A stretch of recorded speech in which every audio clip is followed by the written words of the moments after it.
Highway, ബൈപ്പാസിനടുത്ത് ലുലു മോൾ, അന്താരാഷ്ട്ര വിമാനത്താവളം, Kochuveli railway station, techno park എന്നിവയ്ക്ക് സമീപമുള്ള പ്രൈം ലൊക്കേഷൻ. 1 വർഷത്തിനകം സജ്ജമാക്കുന്ന ഈ പ്രോജക്ടിന്റെ നിർമ്മാണോദ്ഘാടനം 2024 ഓഗസ്റ്റ് 17 ശനിയാഴ്ച 11:30 കൃഷിമന്ത്രി ശ്രീ പി പ്രസാദ് നിർവഹിക്കുന്നു. ഒപ്പം 1 ലക്ഷം സ്ക്വയർ ഫീറ്റിൽ 7 നിലകളുള്ള അഗ്രി ടവറിന്റെ ശിലാസ്ഥാപനവും നിർവഹിക്കുന്നു. അനന്തപുരിക്ക് അഭിമാനമായി അത്യാധുനിക സംവിധാനങ്ങളോടെ ക്യാപ്കോ എക്സ്പോ സെന്ററും അഗ്രി പാർക്കും. തിരുവനന്തപുരം ആനയറ വേൾഡ് മാർക്കറ്റ് കോമ്പൗണ്ടിൽ 65,000 ചതുരശ്ര അടി വിസ്തൃതിയിൽ അന്താരാഷ്ട്ര നിലവാരമുള്ള എക്സിബിഷൻ സെന്റർ ഒരുങ്ങുന്നു. 1500-ലധികം പേരെ ഉൾക്കൊള്ളാൻ ശേഷിയുള്ള ലോകോത്തര നിലവാരമുള്ള മികച്ച ഊർജ്ജ സൗഹൃദ സംവിധാനങ്ങളോടെ വർഷം മുഴുവനും പ്രദർശനങ്ങൾ, ട്രേഡ് ഷോകൾ, കൺവെൻഷനുകൾ, കോർപ്പറേറ്റ് ഇവന്റുകൾ എന്നിവയ്ക്ക് സൗകര്യം. 33,260 സ്ക്വയർ ഫീറ്റ് വിസ്തൃതിയിൽ 365 പേർക്ക് ഇരിക്കുവാൻ സൗകര്യമുള്ള ആധുനിക സംവിധാനത്തോടു കൂടിയ ഫുഡ് കോർട്ടും ഇതോടൊപ്പം ഒരുക്കുന്നു. നാഷണൽ ഹൈവേ, ബൈപ്പാസിനടുത്ത് ലുലു.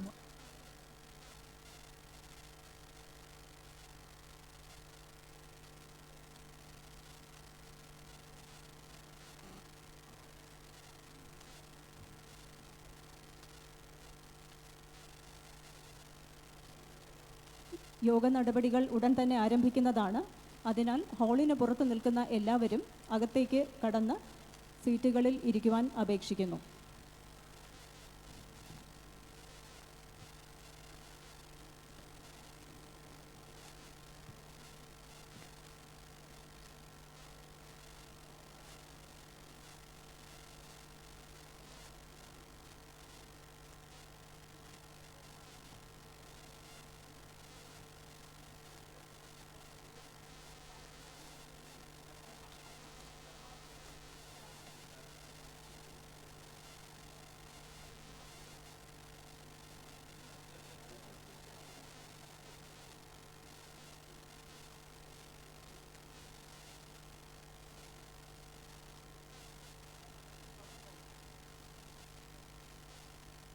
ക്യാപ്കോ എക്സിബിഷൻ സെൻറ്ററിൻ്റെയും അഗ്രി പാർക്കിൻ്റെയും നിർമ്മാണോദ്ഘാടന ചടങ്ങിലേക്ക് എല്ലാവരെയും ഹാർദമായി സ്വാഗതം ചെയ്തുകൊള്ളുന്നു.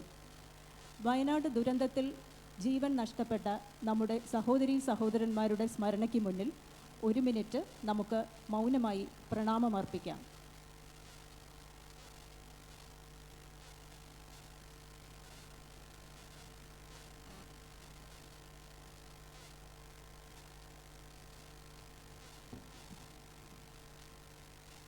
ഈ ഉദ്ഘാടന യോഗത്തിൻ്റെ അധ്യക്ഷൻ ബഹുമാനപ്പെട്ട MLA ശ്രീ കടകംപള്ളി സുരേന്ദ്രൻ അവരുടെ അനുമതിയോടെ ഇന്നത്തെ യോഗ നടപടികൾ ആരംഭിക്കാം. സ്വാഗതം ആശംസിക്കുന്നതിനും പദ്ധതികൾ വിശദീകരിക്കുന്നതിനുമായി Capco additional managing director Shri Saju K Surendran IES ആദരപൂർവ്വം ക്ഷണിക്കുന്നു.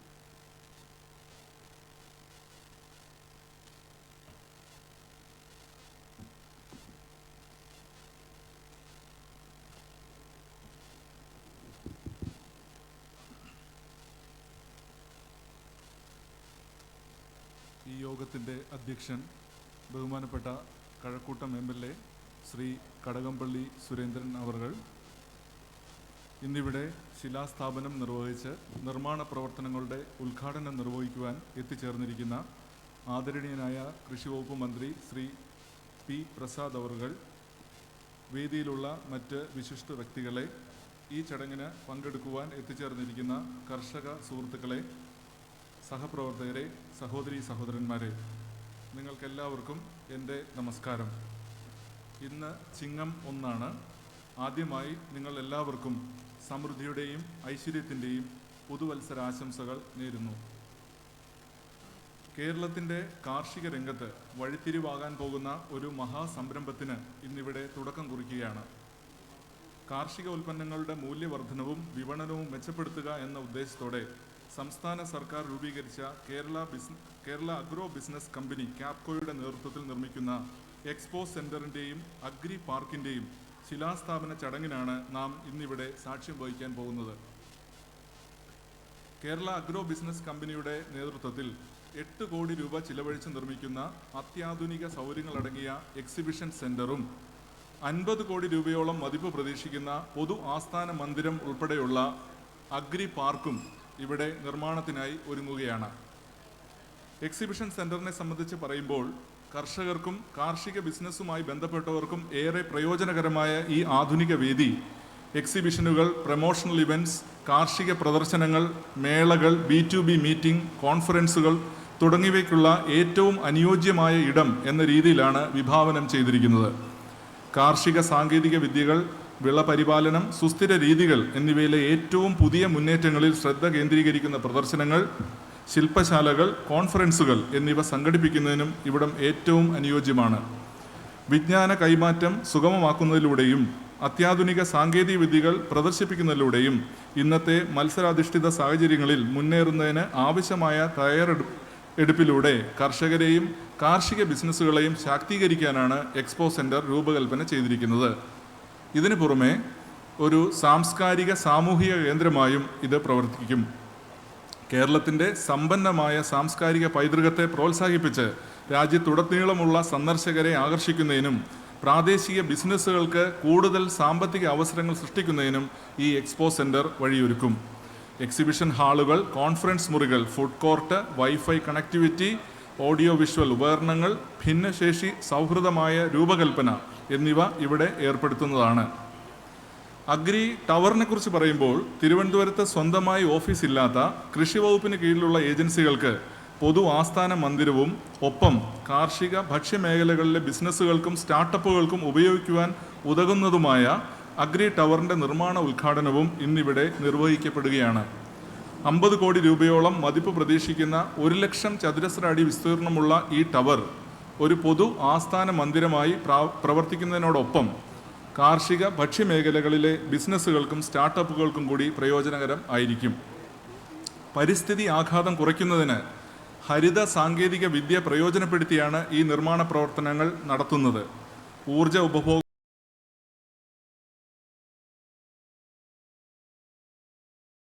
മെച്ചപ്പെടുത്തി ഊർജ കാര്യക്ഷമത വർദ്ധിപ്പിക്കുന്നതിനും സംവിധാനങ്ങൾ രൂപകൽപ്പനയിൽ ഉൾക്കൊള്ളിച്ചിട്ടുണ്ട്.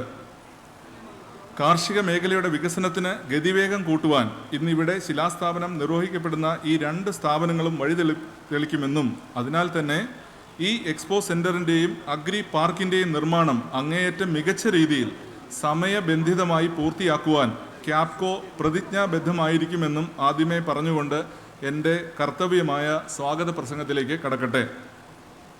ഈ യോഗത്തിൻ്റെ അധ്യക്ഷൻ ബഹുമാനപ്പെട്ട MLA ശ്രീ കടകംപള്ളി സുരേന്ദ്രൻ അവറുകളാണ്. തൻ്റെ തിരക്കിട്ട പ്രവർത്തനങ്ങൾക്കിടയിലും ഈ പരിപാടിയിൽ പങ്കെടുക്കാനും അധ്യക്ഷത വഹിക്കുവാനും സന്നദ്ധനായ അദ്ദേഹത്തെ ഞാൻ ക്യാപ്കോയുടെ പേരിലും നിങ്ങൾ ഓരോരുത്തരുടെ പേരിലും ഹാർദമായി സ്വാഗതം ചെയ്തുകൊള്ളുന്നു.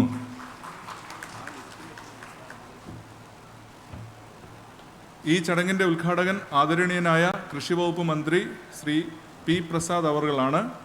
കർഷകരുടെ ഉൽപ്പന്നങ്ങൾക്ക് വിപണിയും ന്യായമായ വിലയും ലഭ്യമാക്കി അവർക്ക് കൂടുതൽ വരുമാനം നേടിക്കൊടുക്കുവാനുള്ള ഒരു സംരംഭം ഉണ്ടാകേണ്ടത് കർഷകരുടെ മാത്രമല്ല സംസ്ഥാനത്തിൻ്റെയും പൊതു ആവശ്യമാണ് എന്ന അദ്ദേഹത്തിൻ്റെ കാഴ്ചപ്പാടിൽ നിന്നും പ്രചോദനം ഉൾക്കൊണ്ടാണ് ക്യാപ്കോ എന്ന സ്ഥാപനം രൂപീകൃതമായത്. ഈ സംരംഭങ്ങൾക്ക് വേണ്ട എല്ലാവിധ പിന്തുണയും മാർഗനിർദ്ദേശങ്ങളും നൽകി ബഹുമാനപ്പെട്ട മന്ത്രി നമ്മുടെ കൂടെ തന്നെയുണ്ട്. ഇവിടെ ഉയരാൻ പോകുന്ന എക്സ്പോ സെൻറ്ററിൻ്റെയും അഗ്രി പാർക്കിൻ്റെയും ശിലാസ്ഥാപന കർമ്മം നിർവഹിച്ച് ഇവയുടെ നിർമ്മാണ ഉദ്ഘാടനം നിർവഹിക്കുന്ന ആദരണീയനായ കൃഷി വകുപ്പ് മന്ത്രി ശ്രീ P. പ്രസാദ് അവറുകളെ ഈ ചടങ്ങിലേക്ക് ബഹുമാന പുരസ്സരം ഞാൻ സ്വാഗതം ചെയ്തുകൊള്ളുന്നു.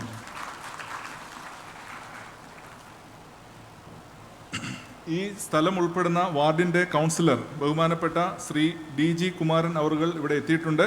അദ്ദേഹത്തെയും ഹാർദമായി ഞാൻ സ്വാഗതം ചെയ്യുന്നു. കാർഷിക പുരോഗതി ലക്ഷ്യമിട്ട് നിർമ്മിക്കുന്ന ഈ സ്ഥാപനങ്ങളുടെ ശിലാസ്ഥാപനത്തിന് ഇന്നാട്ടിലെ കർഷകരെ പ്രതിനിധീകരിച്ച് നമ്മുടെ ക്ഷണപ്രകാരം എത്തിയ മുതിർന്ന കർഷകനായ ബഹുമാനപ്പെട്ട ശ്രീ ജ്ഞാനദാസ് അവറുകളെ ഈ പരിപാടിയിലേക്ക് ആദരപൂർവ്വം സ്വാഗതം ചെയ്യുന്നു.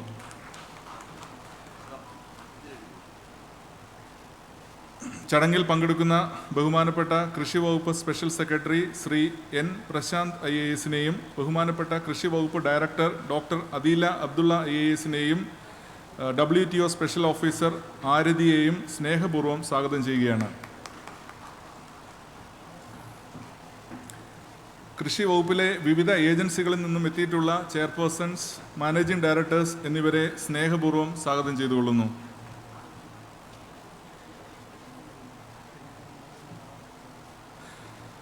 തിരുവനന്തപുരം നഗരസഭയുടെ മരാമത്ത് ചെയർമാൻ മേടയിൽ വിക്രമൻ, അദ്ദേഹം ഇവിടെ എത്തിയിട്ടുണ്ട്. അദ്ദേഹത്തെയും സ്നേഹാദരങ്ങളോടെ ഈ ചടങ്ങിലേക്ക് സ്വാഗതം ചെയ്യുന്നു. ഈ പരിപാടിയിൽ പങ്കെടുക്കാൻ എത്തിയ എല്ലാ കർഷക സുഹൃത്തുക്കളെയും കൃഷി വകുപ്പിൻ്റെയും സോയിൽ സർവേ, സോയിൽ കൺസർവേഷൻ്റെയും മറ്റ് PSUs, അതർ ഏജൻസീസ് എന്നിവിടങ്ങളിൽ നിന്ന് എത്തിയിട്ടുള്ള ഉദ്യോഗസ്ഥരെയും സഹപ്രവർത്തകരെയും മാധ്യമപ്രവർത്തകരെയും കൂടാതെ ഇവിടെ എത്തിച്ചേർന്നിട്ടുള്ള നിങ്ങളെല്ലാവരെയും ക്യാപ്കോയുടെ പേരിലും എൻ്റെ വ്യക്തിപരമായ പേരിലും ഹാർദമായി സ്വാഗതം ചെയ്തുകൊണ്ട് ഞാൻ എൻ്റെ വാക്കുകൾ അവസാനിപ്പിക്കുന്നു. നമസ്കാരം.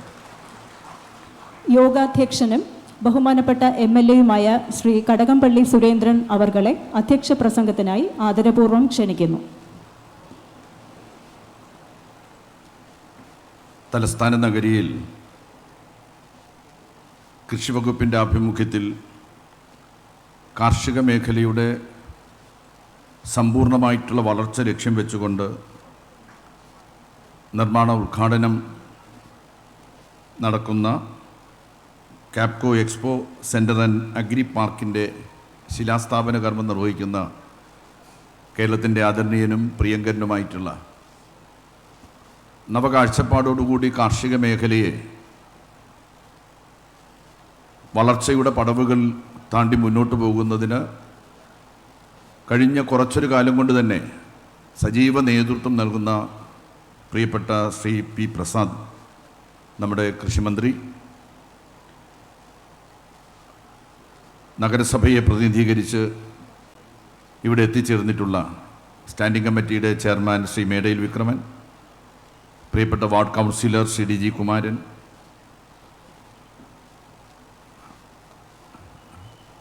കർഷകരുടെ പ്രതിനിധിയായി ഈ മഹനീയ ചടങ്ങിൽ സംബന്ധിക്കുന്ന കർഷകോത്തമൻ ശ്രീ ജ്ഞാനദാസ്, കാർഷിക മേഖലയുടെ പ്രവർത്തനങ്ങൾക്ക് ചുക്കാൻ പിടിക്കുന്ന ഉന്നത ഉദ്യോഗസ്ഥരായിട്ടുള്ള ശ്രീ പ്രശാന്ത് IAS, അഖിൽ അബ്ദുള്ള IAS, ശ്രീമതി ആരതി,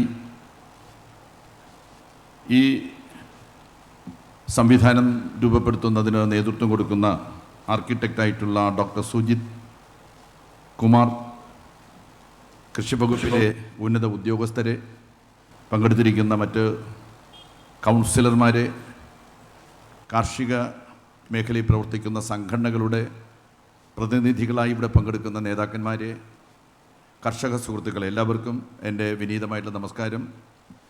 എല്ലാവർക്കും ഐശ്വര്യപൂർണമായിട്ടുള്ള പുതുവർഷം ആശംസിക്കുന്നു. കൊല്ലവർഷം 1200 ഇന്ന് തുടങ്ങുന്നത്. ഒരു പുതിയ നൂറ്റാണ്ടിൻ്റെ മഹനീയമായിട്ടുള്ള തുടക്കമാണ് യഥാർത്ഥത്തിൽ ഇന്നത്തെ ദിവസമെന്ന് പറയുന്നത്. ഈ നൂറ്റാണ്ട് സമ്പൽ സമൃദ്ധിയുടെയും നന്മയുടെയും ശാന്തിയുടെയും സമാധാനത്തിൻ്റെയും സാഹോദര്യത്തിൻ്റെയും സവിശേഷമായിട്ടുള്ള നൂറ്റാണ്ടായിട്ട് മാറട്ടെ എന്ന് നമുക്കെല്ലാവർക്കും ആത്മാർത്ഥമായിട്ട് ആശിക്കാം, അതിനായി പ്രാർത്ഥിക്കാം. വളരെ ആഘോഷത്തോടുകൂടി ഏതാനും ദിവസങ്ങൾക്ക് മുമ്പ് തന്നെ നടത്തേണ്ടിയിരുന്നൊരു ചടങ്ങാണ് നിരവധി പ്രാവശ്യം മാറ്റിവെച്ച് ഇന്നിപ്പോൾ ഇവിടെ നടക്കുന്നത്. മാറ്റിവെക്കാനുണ്ടായ കാരണങ്ങൾ നിങ്ങൾക്കെല്ലാവർക്കും അറിയാം. നമ്മുടെ നാട് അതിൻ്റെ ഒരു കാലത്തും കണ്ടിട്ടില്ലാത്ത വിധത്തിലുള്ള ഒരു വൻ ദുരന്തത്തിൻ്റെ പശ്ചാത്തലത്തിലാണ് നിൽക്കുന്നത്. 18-ലെ ഓഖി ദുരന്തം ഈ ജില്ലയെ വല്ലാതെ ബാധിച്ചതാണ്. 100-ലധികം ആളുകൾ മരണപ്പെട്ട ഓഖി ദുരന്തം. ആ വർഷം തന്നെ ഉണ്ടായിട്ടുള്ള മഹാപ്രളയം ഏതാണ്ട് 600-ലധികം വരുന്ന ജീവനുകൾ പൊലിഞ്ഞൊരു പ്രളയമായിരുന്നു.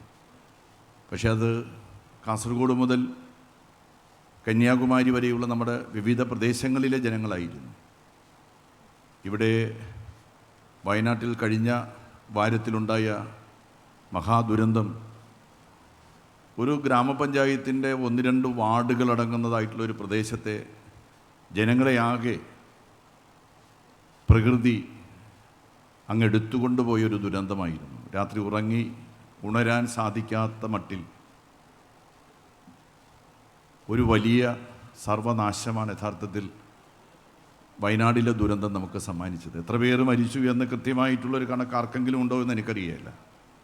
സർക്കാർ സമാഹരിക്കുന്നതായിട്ടുള്ള കണക്കുകളെല്ലാം ഉണ്ട്. ആ കണക്കുകളെല്ലാം 100% പെർഫെക്റ്റ് ആകുമോ? മുഴുവൻ ആളുകളും മരണപ്പെട്ടു എന്നുള്ളതാണ്. ഒരാൾ പോലും ജീവൻ കൊണ്ട് രക്ഷപ്പെട്ടില്ല ആ ദുരന്ത ഭൂമിയിൽ. പിന്നെ നിരവധി ടൂറിസ്റ്റുകൾ അവിടെ ഉണ്ടായിരുന്നു. ആരൊക്കെയാണ് നാട് കാണാൻ അവിടെ എത്തിച്ചേർന്നത് അതെല്ലാം ഇനിയും ദിനങ്ങളെടുത്ത് തിരിച്ചറിയേണ്ടതായിട്ടുള്ള സംഗതിയാണ്. ഒരുപക്ഷെ കേരളത്തിൻ്റെ ചരിത്രത്തിലെ ഏറ്റവും വലിയ ദുരന്തമായി വിശേഷിപ്പിക്കപ്പെടുന്ന ദുരന്തമായിരിക്കും ഈ വയനാട് ദുരന്തം എന്ന് പറയുന്നത്. അവിടെ മരണപ്പെട്ടത് എല്ലാം കൃഷിക്കാർ തന്നെയാണ്. അവർ പ്രകൃതിയോട് മല്ലടിക്കുക മാത്രമല്ല, വർത്തമാന കാലഘട്ടത്തിൽ പ്രകൃതിയേക്കാൾ അവർക്ക് മല്ലടിക്കേണ്ടി വരുന്നത് വന്യജീവികളോടായിരുന്നു. നമ്മുടെ ഈ പട്ടണത്തിൻ്റെ പ്രാന്തപ്രദേശങ്ങളിൽ പോലും ചെറിയ കൃഷിക്കാർ പോലും വന്യജീവി ആക്രമണം കൊണ്ട് വിഷമിക്കുകയാണ്. കൃഷിക്കാരുടെ പരാതി, എൻ്റെ മണ്ഡലത്തിൽപ്പെട്ട പല സ്ഥലത്തും പരാതി എന്ന് പറയുന്നത് കൃഷി ചെയ്യാൻ പറ്റുന്നില്ല, പന്നിക്കൂട്ടം ഇറങ്ങി കൃഷി നശിപ്പിക്കുകയാണ്. മയിലെന്ന് പറയുന്ന ദൂരെ നിന്ന് ആഹ്ലാദത്തോടു കൂടി നമ്മൾ കണ്ടുകൊണ്ടിരുന്നൊരു കാലമുണ്ട്. ഇന്ന് മയിലെന്ന് കേൾക്കുമ്പോൾ നമ്മുടെ നാട്ടുകാർക്ക് ഭയമാണ്. മയിലിറങ്ങി വീടിൻ്റെ പരിസരത്തുള്ള കൃഷിയും മറ്റും നശിപ്പിക്കുന്ന കാഴ്ച. അപ്പോൾ വയനാട്ടുകാരുടെ കാര്യം പറയേണ്ടതില്ലല്ലോ. കഴിഞ്ഞ 2 ആഴ്ചയ്ക്ക് മുമ്പാണ് തിരുവനന്തപുരം നഗരത്തിൻ്റെ ഭാഗമായിട്ടുള്ള ടെക്നോ സിറ്റിയിൽ ഒരു കാട്ടുപോത്ത് വന്നത്. വലിയൊരു കാട്ടുപോത്ത്. അതിന് മയക്കുവെടി കൊടുത്ത് കൊണ്ടുപോകുന്ന ഒരവസ്ഥയുണ്ട്. ഏത് വഴി വന്നു, എങ്ങനെ വന്നു എന്നൊന്നും ആർക്കും അറിയുകയില്ല. നോക്കുമ്പോൾ കാട്ടുപോത്ത് ടെക്നോ നഗരത്തിനകത്ത്, ടെക്നോ സിറ്റിക്കകത്ത് കാട്ടുപോത്ത് നിൽക്കുകയാണ്. ഇവിടെ ഇതാണ് സ്ഥിതിയെങ്കിൽ മലയോര ഗ്രാമങ്ങളിലെ കർഷകർ പ്രകൃതിയോട് മാത്രമല്ല വന്യമൃഗങ്ങളോടും മല്ലിട്ട് നടത്തുന്നതായിട്ടുള്ള ജീവസന്ധാരണത്തിൻ്റെ പോരാട്ടം നമുക്ക് ബോധ്യാവുന്നതാണ്. ആ കർഷകരെ ഓർമ്മിക്കാൻ നമ്മുടെ തുടക്കത്തിൽ തന്നെ നമ്മൾ ശ്രമിക്കുകയുണ്ടായി. യഥാർത്ഥത്തിൽ ആ ദുരന്തമാണ് ഈ വലിയ ഒരു സംരംഭത്തിന്, കേരളത്തിൻ്റെ കാർഷിക മേഖലയുടെ വളർച്ചയ്ക്ക് മാറുന്നതായിട്ടുള്ള ഒരു വലിയ സംരംഭം മാറ്റിവെക്കാനൊക്കെ കാരണമായിട്ട് മാറിയത്. യഥാർത്ഥത്തിൽ 2 ദിവസത്തിന് മുമ്പ് നമ്മൾ സ്വാതന്ത്ര്യത്തിൻ്റെ 68ാം വാർഷികം ആഘോഷിക്കുകയായിരുന്നു. 68 വർഷം സ്വാതന്ത്ര്യത്തിന് ശേഷം 68 വർഷം കൊണ്ട് നമ്മുടെ നാട് പുരോഗതി ഒരുപാട് കൈവരിച്ചു എന്നുള്ള കാര്യത്തിൽ ആർക്കും തർക്കമില്ല, സംശയമില്ല. ഗോളാന്തര യാത്ര നടത്താൻ പ്രാപ്തിയുള്ള രാഷ്ട്രമായിട്ട് നമ്മുടെ രാഷ്ട്രം മാറി എന്നുള്ളതാണ്. ബഹിരാകാശ യാത്ര, സാങ്കേതിക വിദ്യയിലും ശാസ്ത്രത്തിലുമെല്ലാം തന്നെ കണ്ണഞ്ചിപ്പിക്കുന്ന വേഗതയിലുള്ള വളർച്ച കൈവരിക്കാൻ നമുക്ക് സാധിച്ചു. ഇന്ന് ചിങ്ങമാസം 1-ാം തീയതി കർഷകരെ ആദരിക്കുന്ന ചടങ്ങുകളായിരുന്നു രാവിലെ മുതൽ. ഇന്നിവിടെ കൃഷിയുടെ ഏറ്റവും പ്രധാനപ്പെട്ട ഒരു സംരംഭത്തിന് തുടക്കം കുറിക്കുന്ന ദിവസം യഥാർത്ഥത്തിൽ നമ്മുടെ ചിന്താവിഷയമായിട്ട് മാറേണ്ടത് ശാസ്ത്രത്തിൻ്റെ ഒരു വലിയ ന്യൂനത തന്നെയാണെന്ന് പറയേണ്ടി വരികയാണ്. ഏതാനും മണിക്കൂറുകൾ കഴിയുമ്പോൾ ഉണ്ടാകുന്ന കാലാവസ്ഥയുടെ വ്യതിയാനത്തിൻ്റെ ഭാഗമായി ഉണ്ടാകുന്ന ദുരന്തത്തെക്കുറിച്ച് കൃത്യതയോടുകൂടിയിട്ടുള്ള തിരിച്ചറിവ് നൽകുന്ന കാര്യത്തിൽ ശാസ്ത്രലോകം പരാജയപ്പെടുകയാണ്. ശാസ്ത്രത്തിന് പറയാൻ സാധിച്ചിരുന്നു എങ്കിൽ ഇതുപോലുള്ള നിരവധി ദുരന്തങ്ങൾ നമുക്ക് ഒഴിവാക്കാൻ സാധിക്കുമായിരുന്നു എന്നുള്ളതാണ് ഇന്നത്തെ ഏറ്റവും പ്രധാനപ്പെട്ട ഒരു ചിന്താവിഷയം. എങ്ങനെ ഈ പ്രകൃതി ദുരന്തങ്ങളെ നമുക്ക് അതിജീവിക്കാൻ സാധിക്കും? മഴ പെയ്യുകയും പെയ്യാതിരിക്കുകയും ചെയ്യുമെന്ന കാലാവസ്ഥാ നിരീക്ഷണമാണോ നമുക്ക് വേണ്ടത്? അതോ കൃത്യതയോടുകൂടിയിട്ടുള്ള ശാസ്ത്രീയമായിട്ടുള്ള ശാസ്ത്ര വളർച്ചയുടെ അനുയോജ്യമായ തരത്തിലുള്ള അടയാളപ്പെടുത്തലുകളാണോ നമുക്ക് വേണ്ടത്? അങ്ങനെ അടയാളപ്പെടുത്താൻ കഴിഞ്ഞാൽ ഈ ദുരന്തങ്ങളെ നമുക്ക് അതിജീവിക്കാൻ സാധിക്കുമെന്നുള്ള കാര്യത്തിന് സംശയമില്ല. അതിന് കഴിയുന്ന മട്ടിലുള്ളൊരു നൂറ്റാണ്ടായി ഈ പുതിയ നൂറ്റാണ്ട്, കൊല്ലവർഷം 1200 ആരംഭിക്കുന്ന ഈ പുതിയ നൂറ്റാണ്ടും അതിൻ്റെ ആരംഭ വർഷങ്ങളും മാറട്ടെ എന്ന പ്രത്യാശയാണ് എനിക്ക് ആദ്യമായിട്ട് നിങ്ങളുമായിട്ട് പങ്കുവെക്കാനുള്ളത്. ഈ സംരംഭത്തെ സംബന്ധിച്ചെല്ലാം ആദരണീയനായിട്ടുള്ള മന്ത്രി വളരെ വിശദമായിട്ട് നിങ്ങളോട് സംസാരിക്കും. അതുകൊണ്ട് ഞാനതിനെക്കുറിച്ചൊന്നും തന്നെ പറയാൻ കെൽപ്പുള്ളയാളല്ല, അദ്ദേഹം തന്നെ അത് പറയും. പക്ഷേ കേരളത്തിൻ്റെ കാർഷിക മേഖലയിൽ കഴിഞ്ഞ 8 വർഷക്കാലം കൊണ്ടുണ്ടായിട്ടുള്ള മാറ്റം, അത് ഇന്ന് 5 കൃഷിഭവനുകളിലെ കൃഷിക്കാരുടെ മുഖം കാണുമ്പോൾ ബോധ്യപ്പെട്ട ഒരു ജനപ്രതിനിധിയാണ് ഞാൻ. 8 വർഷത്തിന് മുമ്പ് വാടിക്കരിഞ്ഞ സങ്കടങ്ങളുടെ മുഖങ്ങളുമായിട്ടാണ് കൃഷിഭവനുകളിലെ ഈ ദിനാചരണത്തിൽ കൃഷിക്കാർ എത്തിയിരുന്നു എങ്കിൽ ഒന്നും രണ്ടും പിണറായി ഗവൺമെൻറ്റുകളുടെ ഈ 8 വർഷക്കാലം പൂർത്തീകരിക്കുമ്പോൾ കാർഷിക മേഖലയിലുള്ള വളർച്ചയുടെ തുടിപ്പുമായിട്ടാണ്, അതിൻ്റെ ചുവപ്പുമായിട്ടാണ്, അതിൻ്റെ തീക്ഷ്ണമായിട്ടുള്ള പ്രകാശവുമായിട്ടാണ് കേരളത്തിലെ കൃഷിക്കാർ ഈ ദുരന്തത്തിൻ്റെ വിഷമ സന്ദർഭത്തിൽ പോലും കൃഷിഭവനുകൾ സംഘടിപ്പിച്ച പരിപാടിയിൽ പങ്കെടുക്കാനായിട്ട് എത്തിച്ചേർന്നിട്ടുള്ളത്. ആ മാറ്റം നമുക്ക് ദൃശ്യമാണ്. കൃഷിയുടെ ഉൽപ്പാദനത്തിൽ വന്നിട്ടുള്ള വൻപിച്ച മാറ്റം നമുക്ക് കാണാൻ വേണ്ടിയിട്ട് സാധിക്കും. അപ്പോൾ അത്തരത്തിൽ വലിയ മാറ്റങ്ങൾക്ക് കേരളത്തിൻ്റെ കൃഷി വകുപ്പ് നേതൃത്വം കൊടുക്കുമ്പോൾ കർഷകരെ സഹായിക്കുക എന്ന ലക്ഷ്യത്തോടു കൂടി ഇവിടെ ആരംഭിക്കുന്നതായിട്ടുള്ള ഈ പുതിയ ഉദ്യമം, ഈ അഗ്രി പാർക്ക്, അതുപോലെ അഗ്രി പാർക്കും എക്സ്പോസ് സെൻറ്ററും, അദ്ദേഹത്തിൻ്റെ വിഷൻ വളരെ വലുതാണ്.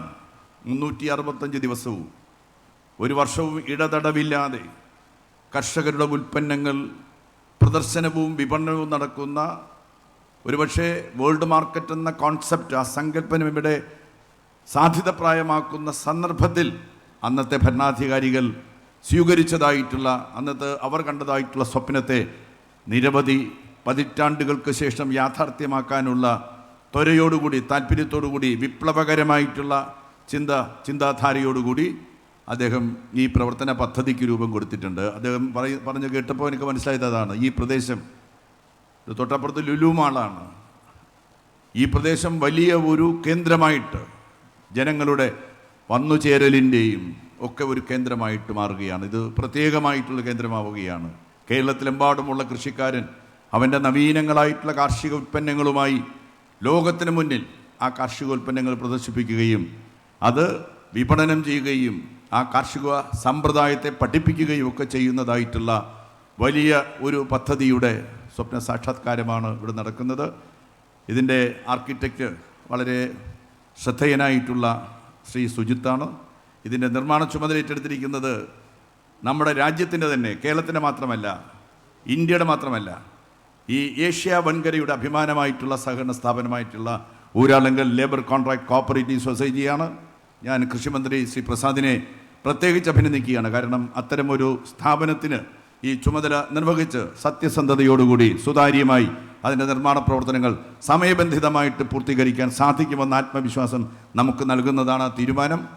എല്ലാ അർത്ഥത്തിലും ഈ നല്ല വേളയ്ക്ക് എല്ലാ നന്മകളും നേർന്ന്, പുതുവർഷ ആശംസകൾ നേർന്ന് ഞാൻ എൻ്റെ വാക്കുകളെ അവസാനിപ്പിക്കുന്നു. എല്ലാവർക്കും എൻ്റെ വിനീതമായിട്ടുള്ള നമസ്കാരം. ക്യാപ്കോ എക്സിബിഷൻ സെൻറ്ററിൻ്റെയും അഗ്രി പാർക്കിൻ്റെയും നിർമ്മാണ പ്രവർത്തനങ്ങളുടെ ഉദ്ഘാടനം ദീപം തെളിയിച്ച് നിർവഹിക്കുന്നതിന് ബഹുമാനപ്പെട്ട കൃഷിമന്ത്രി ശ്രീ പി പ്രസാദ് അവർകളെ ആദരപൂർവ്വം ക്ഷണിക്കുന്നു.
എക്സിബിഷൻ സെൻറ്ററിൻ്റെയും അഗ്രി പാർക്കിൻ്റെയും ശിലാസ്ഥാപന കർമ്മവും അദ്ദേഹം നിർവഹിക്കുന്നതാണ്.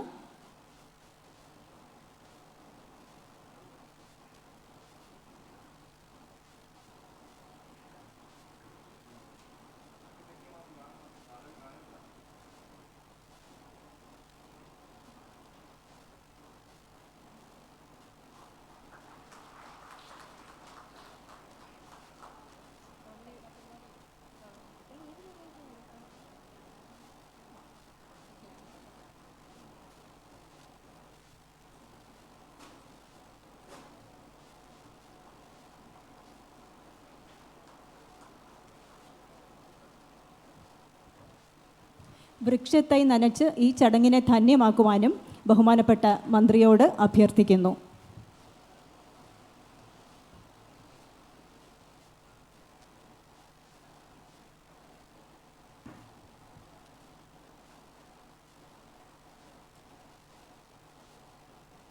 ഉദ്ഘാടന പ്രസംഗത്തിനായി ബഹുമാനപ്പെട്ട മന്ത്രി ശ്രീ പ്രസാദ് അവർകളെ ആദരവോടെ ക്ഷണിക്കുന്നു. ഈ സമ്മേളനത്തിൻ്റെ ആദരണീയനായ അധ്യക്ഷൻ, ഞങ്ങളൊക്കെ വിദ്യാർത്ഥി കാലഘട്ടത്തിൽ നിൽക്കുമ്പോൾ കേരളത്തിൻ്റെ യുവജന മേഖലയിലെ യുവജന രംഗത്തെ ഞങ്ങളുടെ എല്ലാം നേതാവായിരുന്ന ആദരണീയനായ ശ്രീ കടകംപള്ളി സുരേന്ദ്രൻ, ഈ പരിപാടിയിൽ പങ്കെടുക്കുന്ന കൃഷി വകുപ്പിൻ്റെ special secretary Shri N Prashanth IAS, Shri Saju Surendran ES, കൃഷി വകുപ്പിൻ്റെ director Shrimati Adeela Abdulla IAS, Shrimati Arathi IAS, നമ്മുടെ വാർഡ് കൗൺസിലർ പ്രിയങ്കനായ ശ്രീ DG കുമാരൻ, ശ്രീ വേടയിൽ വിക്രമൻ,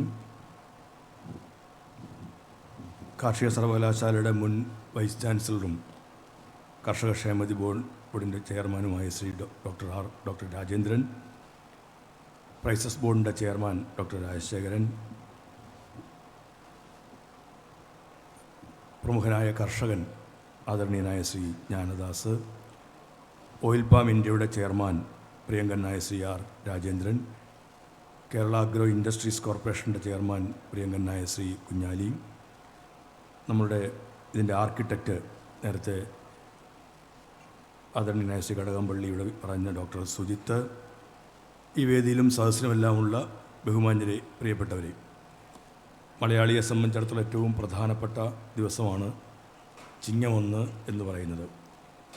ഒരു പുതിയ നൂറ്റാണ്ടും ഒരു പുതിയ വർഷവും ഇന്ന് തുടങ്ങുകയാണ്. എല്ലാവർക്കും ഹൃദയം നിറഞ്ഞ പുതുവർഷ പുതുനൂറ്റാണ്ട് ആശംസകൾ, കർഷക ദിനാശംസകൾ നേരട്ടെ. നമ്മുടെ നാട് കർഷകരെ ആദരിക്കുന്ന ഏറ്റവും സുപ്രധാനമായൊരു ദിനമാണ് ഇതെങ്കിലും വയനാടിൻ്റെ കാർഷിക മേഖലയ്ക്കുണ്ടായ പ്രതിസന്ധി, വയനാട്ടിലെ ജനങ്ങൾക്കുണ്ടായ ബുദ്ധിമുട്ട് വിവരണാതീതമാണ്. അധ്യക്ഷ പ്രസംഗത്തിൽ അതിവിടെ സൂചിപ്പിക്കുകയും ചെയ്തു. ദുരന്തത്തിൽ ജീവൻ നഷ്ടപ്പെട്ട എല്ലാവരേക്കും ഞാനും ആദരാഞ്ജലികൾ അർപ്പിക്കട്ടെ. കേരളം കണ്ട ഏറ്റവും വലിയ ഈ ദുരന്തത്തിൽ സാന്ത്വനമേകിയ ആ പ്രവർത്തനങ്ങളിൽ ഏർപ്പെട്ട എല്ലാ വിഭാഗം ജനങ്ങളോടുള്ള നന്ദിയും അറിയിക്കുകയാണ്. കേരളത്തിൻ്റെ കാർഷിക മേഖല പ്രതിരോധത്തിൻ്റെയും അതിജീവനത്തിൻ്റെയും പാതയിലാണ്. കാർഷിക മേഖലയുമായി ബന്ധപ്പെട്ട് നമുക്ക് കുറേയേറെ കാര്യങ്ങൾ ചെയ്യാനുണ്ട്. നമ്മൾ സാധാരണഗതിയിൽ നോക്കിക്കൊണ്ടിരുന്നതെല്ലാം അതിൻ്റെ ഒരു പ്രാഥമിക മേഖലയാണ്, പ്രൈമറി അഗ്രികൾച്ചറിലാണ് നമ്മൾ ശ്രദ്ധ കൊടുത്തിരുന്നതെല്ലാം. അവിടുന്ന് മാറേണ്ട സമയം അതിക്രമിച്ചിരുന്നു. സെക്കൻഡറി അഗ്രികൾച്ചർ അല്ലെങ്കിൽ ദ്വിതീയ കാർഷിക മേഖല, ഇതിൻ്റെ മൂല്യവർധന ഉൾപ്പെടെയുള്ള കാര്യങ്ങൾ വരുന്നത് ആ മേഖലയുമായി ബന്ധപ്പെട്ടാണ്. ആ മേഖലയിൽ ശ്രദ്ധ കേന്ദ്രീകരിച്ചെങ്കിൽ മാത്രമേ കർഷകൻ്റെ വരുമാനത്തിൽ ഒരു വലിയ വർധന ഉണ്ടാക്കിയെടുക്കാൻ പറ്റുകയുള്ളൂ. കർഷകൻ കൃഷിയിടത്തിൽ നിൽക്കണമെന്നൊക്കെ നമുക്ക് പ്രസംഗിച്ചിട്ട് പോയിട്ട് മാത്രം കഥയൊന്നുമില്ല. ഇവിടെ അധ്യക്ഷൻ പറഞ്ഞല്ലോ, ഞാൻ അത്ഭുതത്തോടെയാണത് കേട്ടിരുന്നില്ല. തിരുവനന്തപുരത്ത് പട്ടണവുമായി ചേർന്നിട്ടാണ് ഈ മണ്ഡലം നിൽക്കുന്നത്. അവിടെയാണ് കാട്ടുപന്നിയുടെ ശല്യം പറയുന്നത്. ഞാൻ വരുന്നത് ആലപ്പുഴ ജില്ലയിൽ നിന്നാണ്. ആലപ്പുഴയിൽ കാടില്ലാത്ത ഏക ജില്ലയാണ് കേരളത്തിൽ ആലപ്പുഴ ജില്ല എന്ന് പറഞ്ഞത്. കാടില്ലാത്ത ആലപ്പുഴയുടെ കിഴക്കൻ ഭാഗങ്ങളിൽ കർഷകർ അനുഭവിക്കുന്ന ഏറ്റവും വലിയ ബുദ്ധിമുട്ട് കാട്ടുപന്നിയുടെ പ്രശ്നമാണ്. ഇതൊരു വല്ലാത്ത പ്രതിസന്ധിയായി എല്ലായിടത്തും ഉണ്ട്. പറഞ്ഞത് ഞാൻ ആവർത്തിക്കുന്നില്ല. മയിൽ പീലി വിടർത്ത് നിൽക്കുന്നത് കാണാൻ നല്ല സൗന്ദര്യം തന്നെയാണ്. പക്ഷേ മയിൽ കൃഷിയിടത്തിലേക്ക് ഇറങ്ങുമ്പോഴേക്കും എല്ലാം കൊത്തിപ്പറക്കി തിന്നുമ്പോൾ കർഷകൻ്റെ ചങ്ക് തകരുന്ന തരത്തിലേക്ക് എത്തുകയാണ്. കൃഷിയുമായി ബന്ധപ്പെട്ട ഇങ്ങനെ ഒരുപാട് പ്രശ്നങ്ങളുണ്ട്. കാലാവസ്ഥാ വ്യതിയാനത്തിൻ്റെ പ്രശ്നമുണ്ട്. നമുക്ക് കഴിഞ്ഞ ദിവസം മുഖ്യമന്ത്രി പറഞ്ഞതുപോലെ മുന്നറിയിപ്പല്ല, കൃത്യമായ പ്രവചനങ്ങൾ കൊടുക്കാനാണ് അത്യാവശ്യമാണ്. അതാണ് ഇവിടെ ശ്രീ കടകംപള്ളി സുരേന്ദ്രനും ഇവിടെ സൂചിപ്പിച്ചത്. ഇതെല്ലാം പ്രതിസന്ധി നിൽക്കുന്നിടത്ത് കർഷകൻ്റെ വരുമാനം നല്ലവണ്ണം വർദ്ധിച്ചെങ്കിൽ മാത്രമേ ഈ പ്രതിസന്ധിയെ അതിജീവിച്ചും കർഷകന് നിൽക്കാൻ കഴിയുകയുള്ളൂ. എല്ലാം ചെയ്തേക്കാമെന്ന് പറഞ്ഞു പോയിട്ട് മാത്രം കഥയില്ല. അതുകൊണ്ട് ഈ സെക്കൻഡറി അഗ്രികൾച്ചറിനെ, ദ്വിതീയ കാർഷിക മേഖലയെ പ്രമുഖമായി കണ്ടുകൊണ്ട് എന്തെല്ലാം ചെയ്യാൻ കഴിയും എന്നതിനെക്കുറിച്ച് കൃഷി വകുപ്പ് ആലോചിച്ചു. അപ്പോഴാണ് നമുക്ക് കർഷകൻ്റെ ഉൽപ്പന്നങ്ങൾ, അതിൻ്റെ മൂല്യവർദ്ധിത ഉൽപ്പന്നങ്ങൾ അതിലേക്കെല്ലാം എത്തിയത്. ഞങ്ങളും കൃഷിയിലേക്ക് എന്നൊരു പദ്ധതി കൊണ്ടുവരുമ്പോൾ ആലോചിച്ചത് ഒരു ഗവൺമെൻറ് വന്നൊരു പദ്ധതി ഇരിക്കട്ടെ എന്ന തരത്തിൽ ആയിരുന്നില്ല. കൂടുതൽ ആളുകൾ കൃഷിയുമായി ബന്ധപ്പെട്ട് വരണം. പരമ്പരാഗതമായി കൃഷി ചെയ്തുകൊണ്ടിരിക്കുന്ന, കൃഷിയെ ആശ്രയിച്ച് ജീവിച്ചുകൊണ്ടിരിക്കുന്ന കർഷകരടക്കമുള്ളവർ കൃഷിക്കൂട്ടങ്ങളുടെ ഭാഗമാവണം. ആ കൃഷിക്കൂട്ടങ്ങളിലൂടെ കേരളത്തിലൊരു പുതിയ രീതിയിലേക്ക് നമുക്ക് കടക്കണം. 10,000 കൃഷിക്കൂട്ടങ്ങൾ രൂപീകരിക്കാൻ തീരുമാനിച്ചു. അങ്ങനെ തീരുമാനിക്കുന്ന ഇടത്തു നിന്ന് അതിൽ ഒരു വലിയ വർധനവ് ഉണ്ടാക്കിയെടുക്കാൻ കേരളത്തിൽ കഴിഞ്ഞു. 23,245 കൃഷിക്കൂട്ടങ്ങൾ ഇന്ന് കേരളത്തിൽ രൂപം കൊണ്ടിട്ടുണ്ട്. അതൊരു വലിയ നേട്ടമായി തന്നെയാണ് ഞങ്ങൾ കാണുന്നത്. ഒരു കൃഷിഭവനിൽ നിന്ന് ഒരു ഉൽപ്പന്നമെങ്കിലും ഉണ്ടാവണം, മൂല്യവർദ്ധിത ഉൽപ്പന്നം ഉണ്ടാവണമെന്ന് ആലോചിച്ചു. അങ്ങനെ ആകുമ്പോൾ 1086 കണക്ക് കൂട്ടാം. പക്ഷേ എല്ലാ കൃഷിഭവനിൽ നിന്നും മൂല്യവർദ്ധിത ഉൽപ്പന്നം ഉണ്ടാക്കാൻ പ്രയാസമാണ്. കുട്ടനാട് പോലുള്ള മേഖലയിൽ നമുക്ക് നെല്ലാണല്ലോ മഹാഭൂരിപക്ഷങ്ങളിലും കൃഷി ചെയ്യുന്നത്. അതെല്ലാം സപ്ലൈകോ വഴി നമ്മൾ വിപണനം ചെയ്യുകയാണ്. അവിടെ മൂല്യവർദ്ധിത ഉൽപ്പന്നങ്ങൾ ബുദ്ധിമുട്ടുള്ള കാര്യമാണ്. ഇങ്ങനെ ചില കൃഷിഭവനുകളെല്ലാം ഉണ്ട്. പക്ഷേ എന്നാൽ ഇന്ന് കേരളത്തിൽ കൃഷിഭവൻ്റെ എണ്ണത്തേക്കാൾ കൂടുതൽ മൂല്യവർദ്ധിത ഉൽപ്പന്നങ്ങൾ ഉണ്ടാക്കിയെടുക്കാൻ കഴിഞ്ഞു എന്നുള്ളതൊരു വലിയ കാര്യം തന്നെയാണ്. അപ്പോൾ അതിൻ്റെ മാർക്കറ്റിംഗ് ഒരു പ്രശ്നമാവുകയാണ്. കൂടുതൽ ഉൽപ്പാദിപ്പിക്കുമ്പോൾ കർഷകന് വല്ലാത്ത ബുദ്ധിമുട്ടാണ്. എവിടെ കൊണ്ട് വിൽക്കും, ഇത് ആര് വാങ്ങിക്കും എന്നൊക്കെ ഉള്ളതൊരു പ്രതിസന്ധിയാണ്. ഈ പ്രതിസന്ധി പരിഹരിച്ചേ മതിയാവുകയുള്ളൂ. കർഷകൻ്റെ ഉൽപ്പന്നം, ആ ഉൽപ്പന്നത്തിന് കൃത്യമായ എന്നവണ്ണം അതിന് മാർക്കറ്റ് ഉണ്ടാക്കിയെടുത്തേ മതിയാവുള്ളൂ. പച്ചക്കറികളടക്കമുള്ളവ ഉൽപ്പാദിപ്പിക്കുമ്പോൾ അത് ഒരുപാട് നാൾ നമുക്ക് വെച്ചുകൊണ്ടിരിക്കാൻ പ്രയാസമാണ്. പെട്ടെന്ന് വിറ്റഴിക്കേണ്ട അവസ്ഥയിലേക്ക് കർഷകനെത്തും. വില കുറച്ച് കൊടുക്കേണ്ടി വരുന്നൊരവസ്ഥയാണ് ഉണ്ടാവുക. നമ്മൾ നോക്കൂ, നമ്മൾ എന്തെല്ലാം ഉൽപ്പന്നങ്ങൾ നമ്മൾ വാങ്ങിക്കുന്നുണ്ട് അല്ലെങ്കിൽ ഉപയോഗിക്കുന്നുണ്ട്. നമ്മളൊക്കെ വാങ്ങിക്കുന്ന തുണിത്തരങ്ങൾ, നമ്മുടെ കാലിൽ കിടക്കുന്ന ചെരുപ്പ്, നമ്മൾ ഉപയോഗിക്കുന്ന മൊബൈൽ ഫോൺ, നമ്മൾ ഉപയോഗിക്കുന്ന ഒരു പേന, അതിൻ്റെയൊക്കെ വില നിശ്ചയിക്കുന്നത് അതിൻ്റെ ഉൽപ്പാദകനാണ്.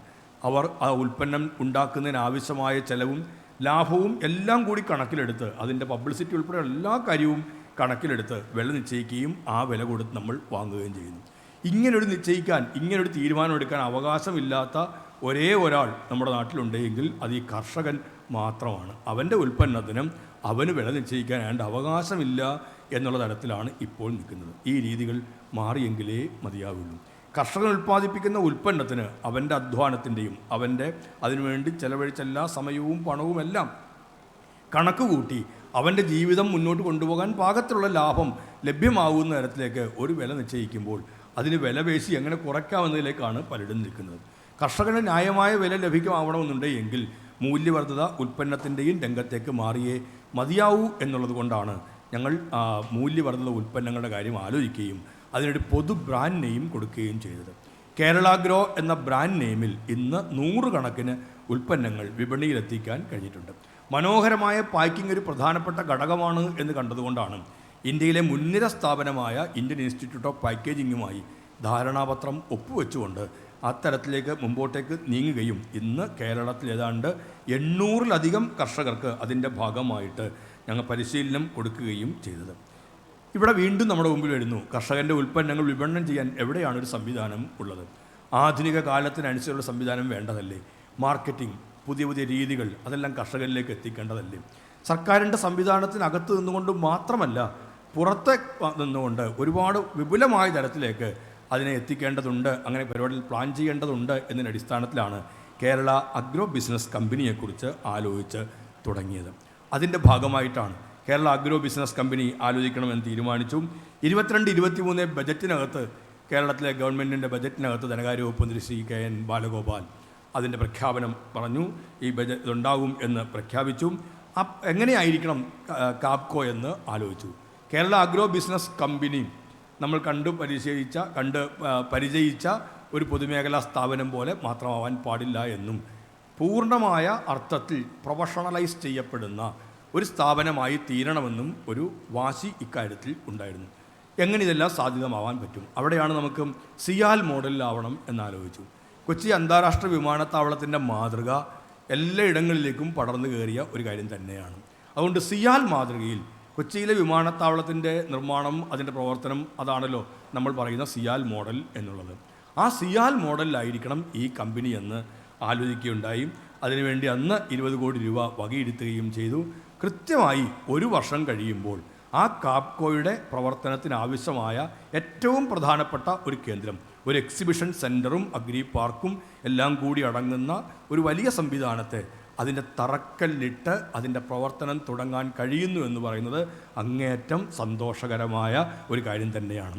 കമ്പനീസ് ആക്ട് അനുസരിച്ച് രജിസ്റ്റർ ചെയ്യേണ്ടത് അനിവാര്യമാണ്. അതിൻ്റെ കുറേയേറെ നടപടിക്രമങ്ങളുണ്ട്. 22-23 ബജറ്റിനകത്ത് അതെല്ലാം പ്രഖ്യാപിക്കുമ്പോഴും ആ പ്രഖ്യാപനത്തിന് ശേഷം സിയാൽ മോഡലിൽ ഒരു കമ്പനി രൂപീകരിക്കുക എന്ന് പറഞ്ഞാൽ നമുക്ക് പെട്ടെന്നങ്ങ് നടപ്പിലാക്കാൻ കഴിയുന്ന ഒരു കാര്യമല്ല. അതിനാവശ്യമായ നടപടിക്രമങ്ങളെല്ലാം നടത്തേണ്ടതുണ്ട്. ആ നടപടിക്രമങ്ങളെല്ലാം നടത്തി അത്തരമൊരു കമ്പനി രജിസ്റ്റർ ചെയ്യുക എന്നുള്ളതായിരുന്നു. അങ്ങനെ ഒരു കമ്പനി രജിസ്റ്റർ ചെയ്തു. ആ കമ്പനി രജിസ്റ്റർ ചെയ്ത് കഴിഞ്ഞിട്ട് അതിൻ്റെ വളരെ വേഗത്തിൽ തന്നെ മറ്റ് കാര്യങ്ങളിലേക്ക് നീങ്ങി. ഇക്കാര്യത്തിൽ സാധാരണ പലപ്പോഴും പറയാറുണ്ട് സർക്കാർ കാര്യം മുറ പോലെ എന്നും. അങ്ങനെ പറയുന്നത് സ്വാഭാവികമായി പലപ്പോഴും നമ്മൾ കാണുന്ന കാലതാമസത്തിൻ്റെ പേരിലാണ് അതെല്ലാം പറയുക. കർഷകൻ്റെ കാര്യത്തിൽ, കർഷകന് വേണ്ടി രൂപം കൊള്ളുന്ന ഒരു കമ്പനിയുടെ കാര്യത്തിൽ ആ കമ്പനി രൂപം കൊള്ളുന്നത് ആ കമ്പനി രൂപം കൊണ്ടുവന്ന് പറയാനല്ല, അതിനപ്പുറത്തേക്ക് കുറേ കാര്യങ്ങളുണ്ട്.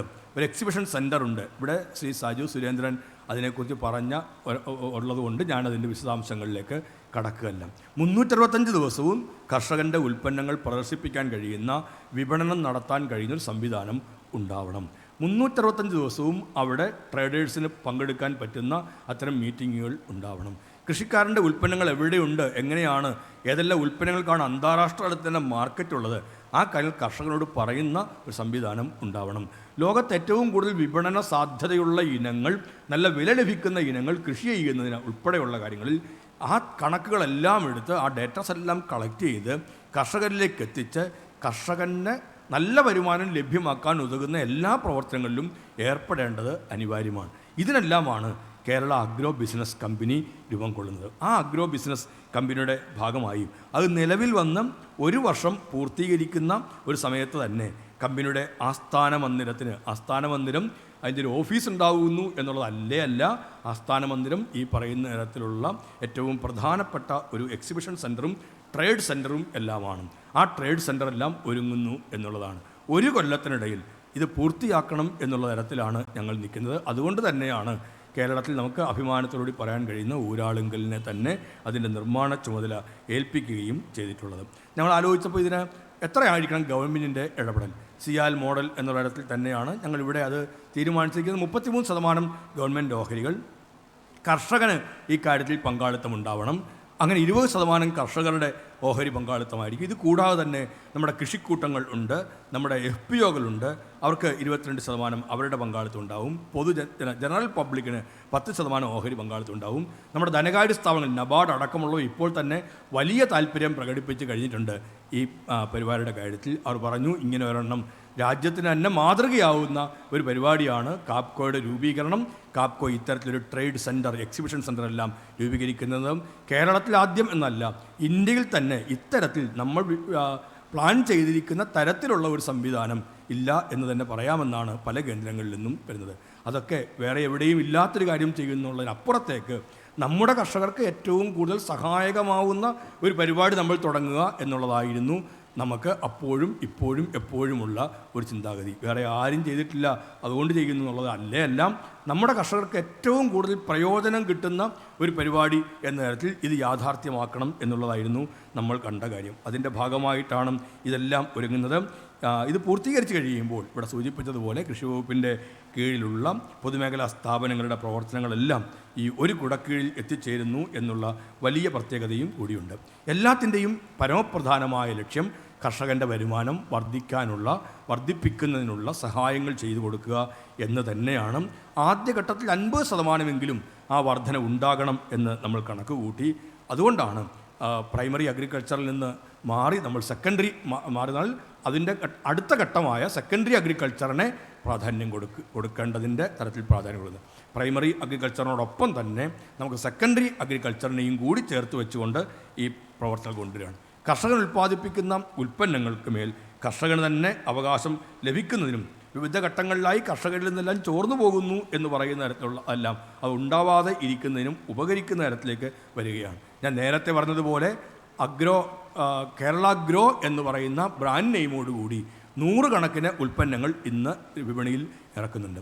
ഇന്ത്യയിലെ ലോകത്തെ മുൻനിര ഓൺലൈൻ മാർക്കറ്റുകളിലേക്കും ഫ്ലിപ്കാർട്ടും ആമസോണും അടക്കമുള്ള മാർക്കറ്റുകളിൽ വരെയും ഇന്ന് നമുക്ക് കേരള ഗ്രോ ബ്രാൻഡിലുള്ള ഉൽപ്പന്നങ്ങൾ ലഭ്യമാണ്. അതുകൊണ്ട് മാത്രം കഥയില്ല എന്ന് ഞങ്ങൾ തീരുമാനിച്ചു. 14 ജില്ലകളിൽ 14 കേരള ഗ്രോ ബ്രാൻഡ് ഷോപ്പുകൾ വരുന്ന മാസങ്ങളിൽ തന്നെ യാഥാർത്ഥ്യമാവുകയും ചെയ്യും. ഇതൊരു വലിയ രീതിയിൽ തന്നെയാണ് കൊണ്ടുപോകാൻ ഉദ്ദേശിക്കുന്നത്. 100% പ്രൊഫഷണലൈസ് ചെയ്യപ്പെടുന്ന ആ തരത്തിൽ നീങ്ങുന്ന ഒരു കമ്പനി യാഥാർത്ഥ്യമാവുകയും അതിനകത്ത് B2B മീറ്റുകൾക്ക് DPR ക്ലിനിക്കുകൾക്കുള്ള സൗകര്യങ്ങൾ ഒരുങ്ങുകയും ചെയ്യുന്നു. ഒരു കർഷകൻ അവൻ്റെ ഉൽപ്പന്നമുണ്ട്, ആ ഉൽപ്പന്നം ഇവിടെ ബന്ധപ്പെടുന്നു, ആ ബന്ധപ്പെടുമ്പോൾ അതിന് വിപണനത്തിനുള്ള സൗകര്യങ്ങൾ ഒരുക്കുന്നു. ലോകത്തിന് മുമ്പിൽ അതെല്ലാമാണ്. അപ്പയുടെ അടക്കമുള്ള കേന്ദ്ര ഏജൻസികൾ ഉൾപ്പെടെ അവരുമായെല്ലാം ആലോചിച്ചും അവരുമായി ബന്ധപ്പെടുത്തിക്കൊണ്ടും ലോകത്തിൻ്റെ മാർക്കറ്റിനെ കണക്കിലെടുത്തുകൊണ്ട് നമുക്ക് നമ്മുടെ ഉൽപ്പന്നങ്ങളെ എത്തിക്കേണ്ടതുണ്ട്. നമ്മുടെ കാലാവസ്ഥ, നമ്മളിപ്പോൾ ഒരുപാട് അതിനെ പഴിക്കുന്നുണ്ടെങ്കിലും നമ്മുടെ കാലാവസ്ഥ, നമ്മുടെ മണ്ണ്, നമ്മുടെ ഭൂപ്രകൃതി എന്നിവയെല്ലാം നമ്മുടെ ഉൽപ്പന്നങ്ങളുടെ, ഇവിടെ വിളയുന്നവയുടെ ഗുണമേന്മ മറ്റുള്ള ഏത് പ്രദേശത്തേക്കാളും മികച്ചതാണ് എന്ന് ഉറക്കെ പറയുന്നുണ്ട്. മറ്റുള്ളവരെല്ലാം സമ്മതിക്കുന്ന ഒരു കാര്യമാണ്. നമ്മുടെ നാളികേരത്തിൻ്റെ കാര്യമാവട്ടെ, നമ്മുടെ ചക്കയുടെ കാര്യമാവട്ടെ, ഓരോ ഉൽപ്പന്നങ്ങളുടെയും കാര്യമാവട്ടെ, മറ്റെവിടെ കിട്ടുന്നതിനേക്കാളും ഗുണമേന്മയുള്ളത് കേരളത്തിലുള്ളതിനാണെന്ന് എല്ലാവരും സമ്മതിക്കുന്നുണ്ട്. നമ്മുടെ പശ്ചിമഘട്ട മേഖല അടക്കമുള്ളവ ഇത്തരത്തിൽ നമുക്ക് മാർക്കറ്റ് ചെയ്യപ്പെടാൻ പറ്റുന്ന ഏറ്റവും പ്രധാനപ്പെട്ട ഒരു കാര്യം തന്നെയാണ്. അതുകൊണ്ട് തന്നെയാണ് പശ്ചിമഘട്ടത്തിൻ്റെ കൃഷിയുടെ കാര്യങ്ങൾ ഗൗരവത്തിൽ കാണേണ്ടതുണ്ട് എന്ന് പറയുന്നത്. വയനാടിൻ്റെ കാര്യം നമ്മൾ എടുക്കുമ്പോൾ വയനാടിന് ഏറ്റവും കൂടുതൽ വികസിക്കാൻ കഴിയുന്നത് വേറെ ഒരു രംഗത്തു കൂടിയുമായിരിക്കില്ല. വയനാടിനെ ജീവിതത്തെ ഭദ്രമാക്കി നിർത്തി മുമ്പോട്ട് കൊണ്ടുപോകാൻ കഴിയുക വയനാട്ടിലൊരു സമഗ്രമായ കാർഷിക വികസനം രൂപപ്പെടുന്നതിലൂടെയും നടപ്പിലാവുന്നതിലൂടെയും മാത്രമായിരിക്കും. ബാക്കിയുള്ള എല്ലാ വികസനത്തെക്കാളും വയനാടിന് യോജിക്കാൻ കഴിയുക, പശ്ചിമഘട്ട മേഖലയ്ക്ക് യോജിക്കാൻ കഴിയുക കൃഷിയുമായി ബന്ധപ്പെട്ട വികസനമാണ്. അതിൽ തന്നെയും ഏതെല്ലാം കൃഷികളാണ് അവിടങ്ങളിൽ നടപ്പിലാക്കാൻ കഴിയുക എന്നൊരു ചോദ്യമുണ്ട്. എല്ലാ കൃഷിയും അങ്ങോട്ടേക്ക് നമുക്ക് പറിച്ചു നടാൻ കഴിയില്ല. ആ മണ്ണിൻ്റെ പ്രത്യേകതയുണ്ട്, അവിടുത്തെ ആ ഭൂമിയുടെ ഘടനയുണ്ട്. അതിനെല്ലാം കണക്കിലെടുത്തുകൊണ്ട് ഈ മണ്ണിടിച്ചിലുകളും ഉരുൾപൊട്ടലും ഉണ്ടാവാത്ത തരത്തിൽ എങ്ങനെയാണ് നമുക്ക് അവിടുത്തെ കാർഷിക പ്രവർത്തനത്തെ കൊണ്ടുപോകാൻ കഴിയുക? വിദഗ്ധരുടെ അഭിപ്രായങ്ങൾ കൂടി തേടിയിട്ട് മാത്രമായിരിക്കണം ആ കാര്യങ്ങൾ ചെയ്യേണ്ടത് എന്ന് തോന്നുകയുണ്ടായി. അതിൻ്റെ അടിസ്ഥാനത്തിൽ കൃഷി വകുപ്പിൻ്റെ മുൻകൈയിൽ തന്നെ കൃഷി വകുപ്പ് തന്നെ കുറച്ച് മീറ്റിങ്ങുകളെല്ലാം ചേർന്നു. ഒരു മാസത്തിനുള്ളിൽ ഈ മേഖലയിലെ വിദഗ്ധർ, പശ്ചിമഘട്ട മേഖലയെക്കുറിച്ച് കൃത്യമായ എന്നവണ്ണം പഠനം നടത്തിയിട്ടുള്ളവരുണ്ട്, ആ പഠന റിപ്പോർട്ടുകളും പഠനം നടത്തിയ ആളുകളെയും എല്ലാം കേട്ട് ഈ കാര്യങ്ങളിൽ ഗൗരവതരമായി ഇതിനെല്ലാം വീക്ഷിക്കുന്നവരുണ്ട്. അവരുടെ എല്ലാ അഭിപ്രായങ്ങൾ അറിഞ്ഞും ആ മേഖലയിൽ അധിവസിക്കുന്ന പശ്ചിമഘട്ടത്തിലെ ജനതയുടെ, കൃഷിക്കാരൻ്റെ അഭിപ്രായങ്ങൾ കൂടി പരിഗണിച്ചിട്ട് പശ്ചിമഘട്ടത്തിന് പ്രത്യേകമായ ഒരു കാർഷിക രീതി ഉണ്ടാക്കിയെടുക്കേണ്ടതുണ്ട് എന്ന അഭിപ്രായമാണ് സംസ്ഥാന കൃഷി വകുപ്പിനുള്ളത്. എന്തും ചെയ്യാനുള്ള ഒരിടവും എന്തും പരീക്ഷിക്കാനുള്ള ഒരിടവുമല്ല പശ്ചിമഘട്ടം എന്നത് ഈ ദുരന്തമടക്കമുള്ളവ നമ്മളെ ഓർമ്മപ്പെടുത്തുന്നുണ്ട്. അപ്പോൾ കേരളത്തിൻ്റെ കൃഷി കാര്യങ്ങൾക്കകത്ത് നമുക്ക് ഗൗരവതരമായ സമീപനം അത്യന്താപേക്ഷിതമാണ്.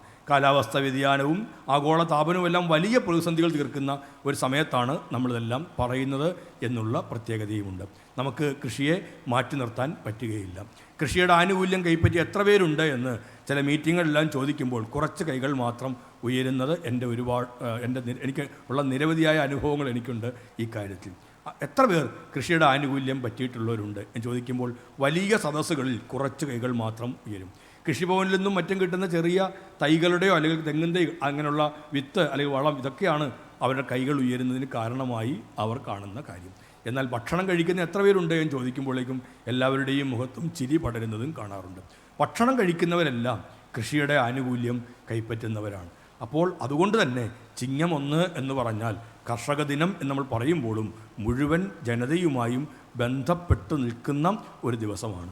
ആ ദിവസത്തിൽ തന്നെയാണ് കേരളത്തിൻ്റെ കാർഷിക മേഖലയുമായി ബന്ധപ്പെട്ട് ജീവിതം മുന്നോട്ട് പോകാൻ കൊണ്ടുപോകുന്ന കർഷകന് പിന്തുണയും പിൻബലവും നമ്മൾ നൽകേണ്ടതും. ഈ ആധുനിക കാലഘട്ടത്തിൽ പരമ്പരാഗതമായ പണ്ടൊക്കെയും നമ്മൾ ശീലിച്ചു വന്ന ആ രീതികൾ മാത്രമായി മുമ്പോട്ട് പോയിട്ട് നമുക്ക് കഥയില്ല. ആധുനിക ലോകത്തിനനുസരിച്ച് നാം നമ്മുടെ രീതികളെ മാറ്റിയേ മതിയാവുള്ളൂ. പുതിയ പുതിയ ഉൽപ്പന്നങ്ങൾ ഉണ്ടാവേണ്ടതുണ്ട്. പുതിയ പുതിയ ഉൽപ്പന്നങ്ങൾ കൃഷിക്കാരൻ്റെ മുൻകൈയിൽ ഉണ്ടാവേണ്ടതുണ്ട്. മൂല്യവർദ്ധിത ഉൽപ്പന്നങ്ങളെല്ലാം ഉണ്ടാക്കിയെടുക്കുമ്പോൾ കർഷകൻ വരുമാനത്തിൻ്റെ പരിധിക്ക് പുറത്താവുന്ന കാഴ്ചയാണ് നമ്മളെപ്പോഴും കാണുന്നത്. ആരാണ് നമ്മളുടെ മുമ്പിൽ എത്തുന്ന ഭക്ഷണവുമായി ബന്ധപ്പെട്ട ഈ നമ്മൾ പലയിടങ്ങളിൽ നിന്നും വാങ്ങിക്കുന്ന ഈ ഉൽപ്പന്നങ്ങളുടെ ലാഭത്തിൻ്റെ സിംഹഭാഗവും കൊണ്ടുപോകുന്നത്? അവിടെയെല്ലാം പരിധിക്ക് പുറത്താവുന്നത് നമ്മുടെ നാട്ടിലെ കർഷകനാണ്.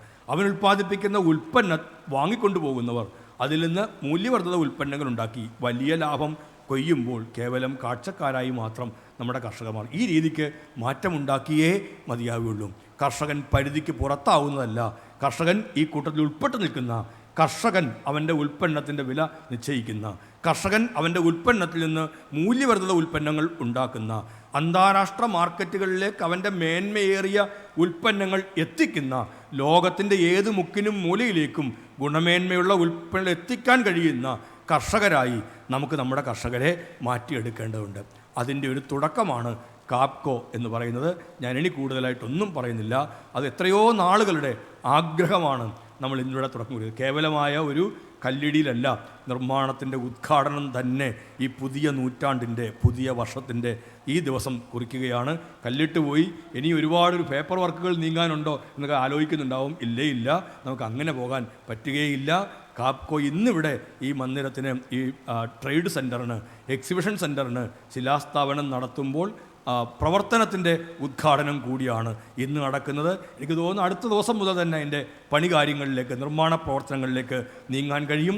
ഒരു കൊല്ലത്തിന് മുമ്പേ യാഥാർത്ഥ്യമാക്കണമെന്നാണ് ആഗ്രഹം. അത്രയും വേഗത്തിൽ നമ്മുടെ കൃഷിക്കാരന് സഹായകമാവുന്ന ഈ രീതി ഈ കേരളത്തിൽ യാഥാർത്ഥ്യമാവുകയാണ്. ഇത് തിരുവനന്തപുരത്ത് മാത്രമാവുന്ന ഒന്നായിരിക്കില്ല. കൃഷി വകുപ്പിൻ്റെ മുൻകൈയിൽ വേൾഡ് മാർക്കറ്റുകൾ എന്ന തരത്തിലുണ്ട്. മറ്റിടങ്ങളിലേക്കും ഈ ട്രേഡ് സെൻറ്ററുകളുടെ പ്രവർത്തനത്തെ വ്യാപിപ്പിക്കും. മറ്റിടങ്ങളിലും ട്രേഡ് സെൻറ്ററുകൾ ഉണ്ടാവും. കൂടുതൽ കാർഷിക മേഖല, കാർഷിക ഉൽപ്പന്നങ്ങളുള്ള ഇടങ്ങളിൽ ലോജിസ്റ്റിക്സുകളുടെ സഹായത്തോടെ നമുക്ക് എത്തിക്കാൻ കഴിയാതെ എത്തിക്കാം. എന്നാൽ കേരളത്തിൽ ഒരിടത്ത് മാത്രം ഒരു ട്രേഡ് സെൻറ്ററും എക്സിബിഷൻ സെൻറ്ററും ഉണ്ടാക്കിയിട്ട് എല്ലാം ഗംഭീരമാവുന്നു എന്ന് പറയാൻ കഴിയില്ല. കാപ്കോ വിഭാവനം ചെയ്യുന്നത് കൂടുതൽ ട്രേഡ് സെൻറ്ററുകൾ, കൂടുതൽ എക്സിബിഷൻ സെൻറ്ററുകൾ, കൂടുതൽ അഗ്രി പാർക്കുകൾ എന്നിവയെല്ലാമായിരിക്കും. സെക്കൻഡറി അഗ്രികൾച്ചറിൻ്റെ ഭാഗമായിട്ട് ഇതെല്ലാം ഗൗരവപൂർവ്വം കണക്കാക്കേണ്ടതുണ്ട്. അപ്പോൾ അതിൻ്റെ എല്ലാം ഒരു തുടക്കമാണ് ആനയേറിയയിൽ ഒരു കേന്ദ്രം തുടങ്ങുന്നതല്ല, കേരളത്തിൽ നിരവധിയായ കേന്ദ്രങ്ങൾ തുടങ്ങുന്നതിൻ്റെ കൂടി ഒരു തുടക്കമാണ് ഇന്ന് ഈ ആനയറയിൽ നടക്കുന്നത് എന്നുകൂടി പറഞ്ഞുകൊണ്ട് അങ്ങേയറ്റത്തെ സന്തോഷത്തോടു കൂടി ഒരുപാട് പേരുടെ അധ്വാനം ഇതിൻ്റെ പിന്നിലുണ്ട്. ഈ സ്റ്റേജിൽ ഇരിക്കുന്നവർ, സദസ്സിലിരിക്കുന്നവർ ഈ സിയാൽ മോഡലിലേക്ക് ആകണമെന്ന് ആലോചിച്ചു. എത്രയോ പേരുടെ അത്യധ്വാനമാണ്. സിയാൽ അവിടെ പോകുന്നു, കാര്യങ്ങളെല്ലാം മനസ്സിലാക്കുന്നു, അതിനനുസരിച്ചോളം തയ്യാറാക്കുന്നു. കാർഷിക മേഖലയെ ബന്ധപ്പെട്ടാണ് എങ്ങനെയാണ് കർഷകൻ്റെ പങ്കാളിത്തം ഉറപ്പാക്കേണ്ടത്, എങ്ങനെയാണ് കൃഷിക്കാരൻ അതെങ്ങനെയായിരിക്കണം, കൃഷിക്കാരോട് മാത്രം മതിയോ, കൃഷിക്കൂട്ടങ്ങൾ വേണ്ടേ? 23,000 കൃഷിക്കൂട്ടങ്ങളുണ്ട്. കൃഷിക്കൂട്ടങ്ങൾക്ക് പങ്കാളിത്തം കൊടുക്കണ്ടേ? ഷെയർ എടുക്കാൻ പ്രാപ്തിയുണ്ടെങ്കിൽ അപ്പോൾ അവർക്ക് പങ്കാളിത്തം ഉണ്ടാവണം. പൊതുജനങ്ങൾക്ക് പങ്കാളിത്തം വേണ്ടേ? അവർക്ക് അതിനൊരു ചെറിയ ഭാഗം അതിനുവേണ്ടി നീക്കണം. ഗവൺമെൻറ് ഒരുപാട് ചർച്ചകൾ നടത്തി ആ തരത്തിലേക്ക് വന്നു. നമ്മളുടെ ഉദ്യോഗസ്ഥന്മാർ അവരെല്ലാവരും അത്യധ്വാനം ചെയ്തിട്ടാണ് കാപ്കോയെ ഈ തരത്തിൽ യാഥാർത്ഥ്യമാക്കി തീർത്തത് എന്ന് വളരെയധികം സന്തോഷത്തോടുകൂടി സ്മരിക്കാതിരിക്കാൻ പറ്റുകയില്ല. ഡോക്ടർ ബി അശോക് IAS, നമ്മുടെ പ്രശാന്ത്, സാജു, അദീല, ആരതി, പ്രതാപരാജ്, ഇവരെല്ലാവരും ഒരുപാട് അത്യധ്വാനം ചെയ്തിട്ടാണ് കൃഷി വകുപ്പിൽ നമ്മുടെ പൊതുമേഖലാ സ്ഥാപനങ്ങളുമായി ബന്ധപ്പെട്ടവരെല്ലാം ഒരുപാട് അത്യധ്വാനം ചെയ്തിട്ടാണ് ഈ കാര്യത്തിലേക്കെല്ലാം എത്തിയത്. ഞങ്ങൾക്കൊക്കെ ചിലപ്പോൾ ആശയങ്ങളൊക്കെ പറയും, പക്ഷേ ഇത് യാഥാർത്ഥ്യമാക്കിയെടുക്കാൻ അത്തരം ഒരു ടീം, അങ്ങനെ ഒരു ടീം ഉണ്ടായിരുന്നു. ടീം അഗ്രിയാണ്. ടീം ഈ കൃഷി വകുപ്പിൻ്റെ ഒരു ടീമാണ്. നമ്മുടെ ഒരുപാട് കൃഷി ഓഫീസർമാരാണ്. ഞാൻ കുറച്ച് ഇവിടെ ഒരു മുൻനിര ഉദ്യോഗസ്ഥരുടെ പേര് മാത്രമേ പറഞ്ഞു എന്നുള്ളത് വിചാരിക്കരുത്. നമ്മുടെ ഒരുപാട് ഉദ്യോഗസ്ഥർ ഈ വകുപ്പുകളിലുള്ള, അതിനകത്ത് അത് ലാസ്റ്റ് ഗ്രേഡാണോ ഹയർ ഗ്രേഡാണോ എന്ന വ്യത്യാസം ഒന്നുമില്ലാണ്ട് ഇവിടുത്തെ ഇതിൻ്റെ സെക്രട്ടറി ചുമതല വഹിക്കുന്ന ആളുൾപ്പെടെയുള്ള എത്രയോ പേരുടെ അത്യധ്വാനമാണ്. ഒരു പരിപാടിയുടെ വിജയം എന്നുള്ളതല്ല ഞാൻ പറയുന്നത്. നമ്മുടെ കൃഷി വകുപ്പിലെ ഒരു സാധാരണ സ്വീപ്പർ തസ്തികയിൽ ജോലി ചെയ്യുന്ന ആൾ മുതൽ കൃഷി വകുപ്പിൻ്റെ ഡയറക്ടർ വരെയും, അല്ലെങ്കിൽ അതിൻ്റെ അഗ്രികൾച്ചർ പ്രൊഡക്ഷൻ കമ്മീഷണർ വരെയും, നമ്മുടെ പൊതുമേഖലാ സ്ഥാപനങ്ങളുമായി ബന്ധപ്പെട്ട് നിൽക്കുന്ന ആളുകൾ വരെയുമുള്ളവർ ഒരുപാട് കോൺട്രിബ്യൂഷൻ ഈ കാര്യത്തിൽ നൽകിയിട്ടുണ്ട്. നടപ്പിലാക്കാൻ കഴിയുകയില്ല എന്ന് ചിലരെല്ലാം വിധി എഴുതിയതായിരുന്നു ഈ കാര്യം. അതുകൂടി ഞാൻ പറയട്ടെ. ഒരുപാട് പേർ എന്നോട് പറഞ്ഞു ഇതൊക്കെ വലിയ പ്രയാസമാണ്, നടപ്പിലാക്കാൻ പറ്റുമെന്ന് തോന്നുന്നതേ അല്ല എന്നെല്ലാം പറഞ്ഞു. പ്രഖ്യാപനങ്ങൾ മാത്രം നടത്തിപ്പോവുക. പക്ഷേ നമുക്കവിടെ ഒരു ആഗ്രഹമുണ്ടായിരുന്നു. കർഷകൻ്റെ ഉൽപ്പന്നങ്ങൾ എക്സിബിറ്റ് ചെയ്യാൻ പറ്റണം, നമുക്ക് ലോകത്തിലേക്ക് എത്തിക്കാൻ പറ്റണം.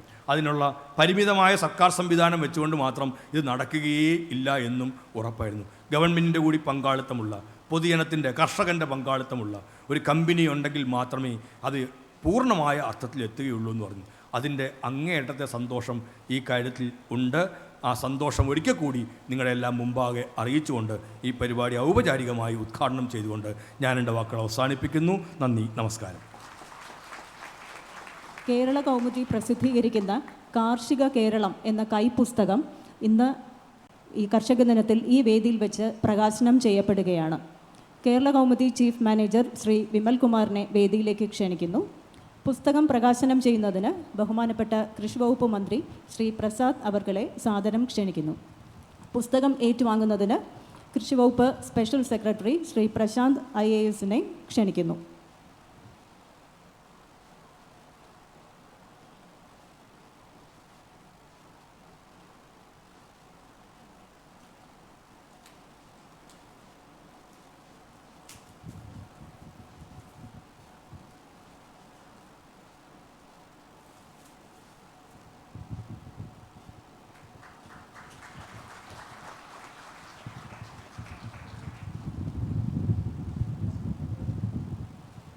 ചടങ്ങിൽ ആശംസകൾ അർപ്പിച്ച് സംസാരിക്കുന്നതിനായി കോർപ്പറേഷൻ മരാമത്ത് കാര്യ standing committee chairman Shri Medayil Vikraman അവർകളെ ക്ഷണിക്കുന്നു.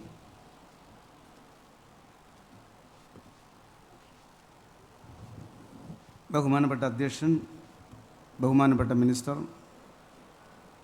വേദിയിലും സദസ്സിലുമുള്ള ബഹുമാനീയരെ, പ്രിയമുള്ളവരെ, നമ്മുടെ നാട്ടിലെ കർഷകനും കാർഷിക മേഖലയ്ക്കും കൂടുതൽ ആശ്വാസം പകരുന്ന, ഉണർവ് പകരുന്ന ഒരു സംരംഭമാണ് ഇവിടെ ബഹുമാനപ്പെട്ട മന്ത്രി ഉദ്ഘാടനം നിർവഹിച്ച് കഴിഞ്ഞിരിക്കുന്നത്. ഇതെന്തുമാത്രം നമ്മുടെ നാട്ടിൽ നമ്മുടെ ജനങ്ങൾ ഉപയോഗിക്കുന്നു എന്നുള്ളത് അതും മിനിസ്റ്റർ നേരത്തെ ഇവിടെ സൂചിപ്പിച്ചു. ഈ കാര്യങ്ങൾ കാണുമ്പോൾ എനിക്കൊരു കാര്യം ഓർമ്മ വരുന്നത്, നിങ്ങളും കണ്ടു കാണും, നമ്മളെ ഈ റോഡ് ഇഷ്ടം പോലെ തെങ്ങ് മുറിച്ച് കയറ്റി കൊണ്ടുപോകുന്നത്. നമ്മുടെ നാട്ടിൽ നിന്ന് തെങ്ങ് ധാരാളം വാഹനങ്ങൾ ഇവിടെ നിന്ന് തെങ്ങ് കയറ്റി പോകുന്നത് മുറിച്ച്, അതിൽ പലതും ഇതുപോലെയുള്ള നിർമ്മാണ പ്രവർത്തനങ്ങളോ കെട്ടിട നിർമ്മാണത്തിനോ ആവശ്യമായ സൗകര്യമൊരുക്കുന്നതിന് വേണ്ടിയാണ്. ഒരു ജനപ്രതിനിധി എന്നുള്ള നിലയിൽ നമുക്ക് അനുഭവമുള്ളത് കൂടുതലും പരാതിയുടെ അടിസ്ഥാനത്തിലാണ് തെങ്ങ് മുറിക്കുന്നത്. കാരണം അടുത്ത വീട്ടിൽ ഓല വീഴുന്നു, മടൽ വീഴുന്നു എന്നൊക്കെ പറഞ്ഞിട്ടുള്ള പരാതി. അപ്പോൾ പിന്നെ അത് വേണ്ട, അത് മുറിച്ച് കളയാം എന്നുള്ള ധാരണയോടുകൂടി മുറിക്കുന്നു. പക്ഷേ ഇപ്പോൾ ഇവിടെ നിങ്ങൾ കണ്ടു കാണും, ഈ വേദിയിൽ കരിക്ക് തന്നു, കരിക്ക് കുടിച്ചു. തീർച്ചയായും അത് ഈ പ്രദേശത്തോ അല്ലെങ്കിൽ ഈ സംസ്ഥാനത്തിലോ ഉള്ള കരിക്കല്ല എന്നുള്ള ഉത്തമ വിശ്വാസത്തോടു കൂടിയാണ് കഴിച്ചത്. തെങ്ങ് ഇവിടെ നിന്ന് ലോഡ് കണക്കിന് പോകുമ്പോൾ കരിക്ക് ഇവിടെ നിന്ന് രാവിലെ എല്ലാ ദിവസവും വെളുപ്പിനെ ഇവിടെ കരിക്കെത്തുന്നുണ്ട്. അത് അടുത്ത സംസ്ഥാനത്ത് നിന്നാണ്. അപ്പം നമ്മൾ തെങ്ങ് ഇവിടെ നിന്ന് മുറിച്ച് അങ്ങോട്ട് അയക്കുന്നു, അവർ തെങ്ങ് നട്ട് അതിന് തേങ്ങയും കരിക്കുമാക്കി ഇങ്ങോട്ട്, തേങ്ങയും ഉണ്ട്, തേങ്ങയും വിൽക്കാൻ വേണ്ടി ഇവിടെ നമുക്ക് വാങ്ങിക്കാൻ വേണ്ടി കിട്ടും. ഇതാണ് നമ്മുടെ ഒരു സ്ഥിതി. ഇപ്പം നിലവിലുള്ള കുറേ മാറ്റങ്ങളൊക്കെ വന്നിട്ടുണ്ട്. നേരത്തെ പറഞ്ഞതുപോലെ കഴിഞ്ഞ 8 വർഷമായി കാർഷിക മേഖലയിൽ ഗവൺമെൻറ് എടുത്തിട്ടുള്ള താല്പര്യം, ആ താല്പര്യത്തിൻ്റെ ഭാഗമായിട്ടുണ്ടായുള്ള മാറ്റം നമ്മുടെ നാട്ടിൽ ഒരുപാട് വന്നിട്ടുണ്ട്. ഇന്നിപ്പോൾ മലയാളിയുടെ വീട്ടിൻ്റെ മുമ്പിൽ ഒരു കുറ്റി കുരുമുളക് ചെടിയെങ്കിലും വേണമെന്നുള്ളൊരാഗ്രഹമുള്ള മലയാളിയാണ് നമുക്കുള്ളതെന്നുള്ളത് വാസ്തവമാണ്. ഒപ്പം തന്നെ ഇതുപോലെയുള്ള കാര്യങ്ങൾ നമ്മുടെ നാട്ടിൽ നടക്കുന്നുണ്ട് എന്നുള്ളതാണ്. ഇതുപോലെയുള്ള സംരംഭങ്ങൾ ഇവിടെ വരുമ്പോൾ അത് കൂടുതൽ ജനങ്ങൾക്ക് ഉത്തമമായ ഉപകാരപ്രദമായ കാര്യങ്ങളായി തീരട്ടെ എന്ന് ആശംസിച്ചുകൊണ്ട് നഗരസഭയുടെ എല്ലാവിധമായ പിന്തുണയ്ക്കും ഈ സംരംഭത്തിന് അറിയിച്ചുകൊണ്ട് ഞാൻ എൻ്റെ വാക്കുകൾ അവസാനിപ്പിക്കുന്നു. ഈ പ്രദേശം സ്ഥിതി ചെയ്യുന്ന വാർഡിൻ്റെ കൗൺസിലർ ശ്രീ DG കുമാരൻ അവർകളെ ആശംസാ പ്രസംഗത്തിനായി ക്ഷണിക്കുന്നു.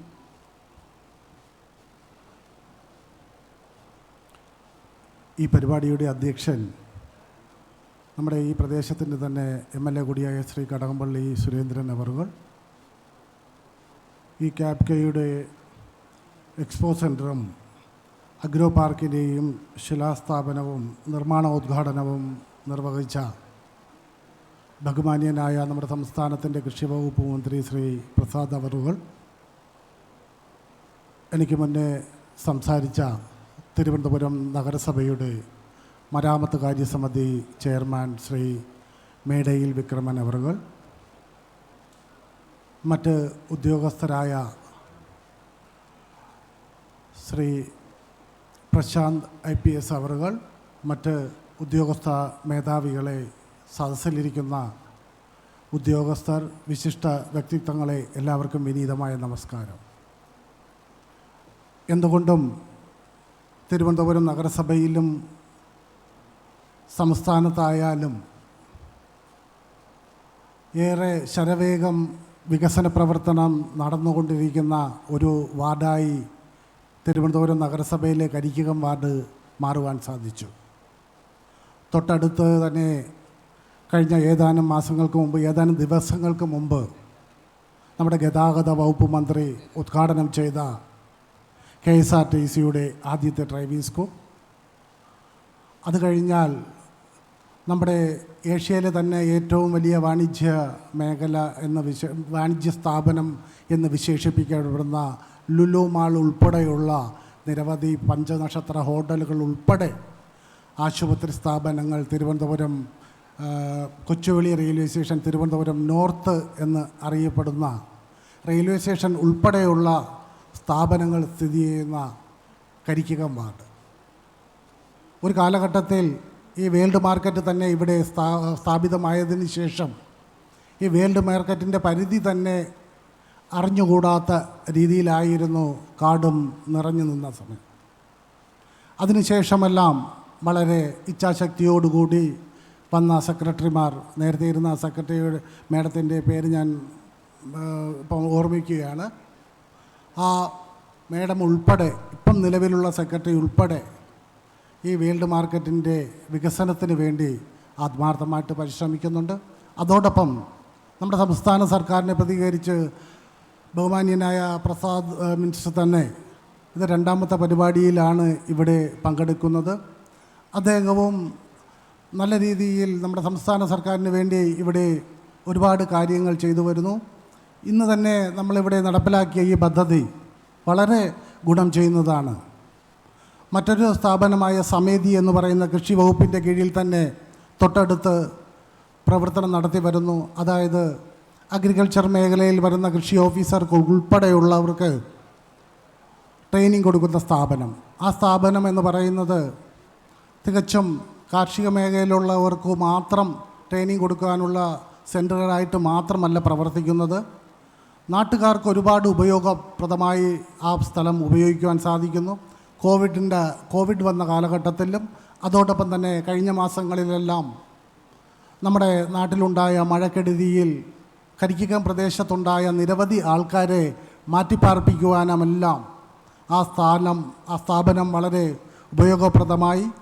അപ്പം അത്തരത്തിൽ കാർഷിക മേഖലയ്ക്ക് മാത്രം ഉപയോഗപ്രദമായി ഉപയോഗിക്കുന്നതിന് വേണ്ടി ഉദ്ദേശിക്കുന്ന സ്ഥാപനം, അതുപോലെ തന്നെ വ്യത്യസ്തമായി പൊതുജനങ്ങൾക്കും വളരെ രീതിയിൽ പ്രയോജനപ്പെടുത്തുവാൻ ഇത്തരത്തിലുള്ള സ്ഥാപനങ്ങൾക്ക് ഉണ്ടാവട്ടെ. അതോടൊപ്പം തന്നെ ഈ പദ്ധതി ഇവിടെ ആവിഷ്കരിപ്പിക്കുവാൻ നടപ്പിലാക്കിയ ക്യാപ്കോയ്ക്കും നമ്മുടെ കൃഷി മന്ത്രിക്കുമെല്ലാം ഒരിക്കൽ കൂടി ആശംസകൾ അർപ്പിച്ചുകൊണ്ട് നിർത്തുന്നു. നന്ദി, നമസ്കാരം. ആശംസകൾ അർപ്പിക്കുന്നതിനായി ബഹുമാനപ്പെട്ട കൃഷി വകുപ്പ് director doctor Adeela Abdulla IAS ബഹുമാനപൂർവ്വം ക്ഷണിക്കുന്നു.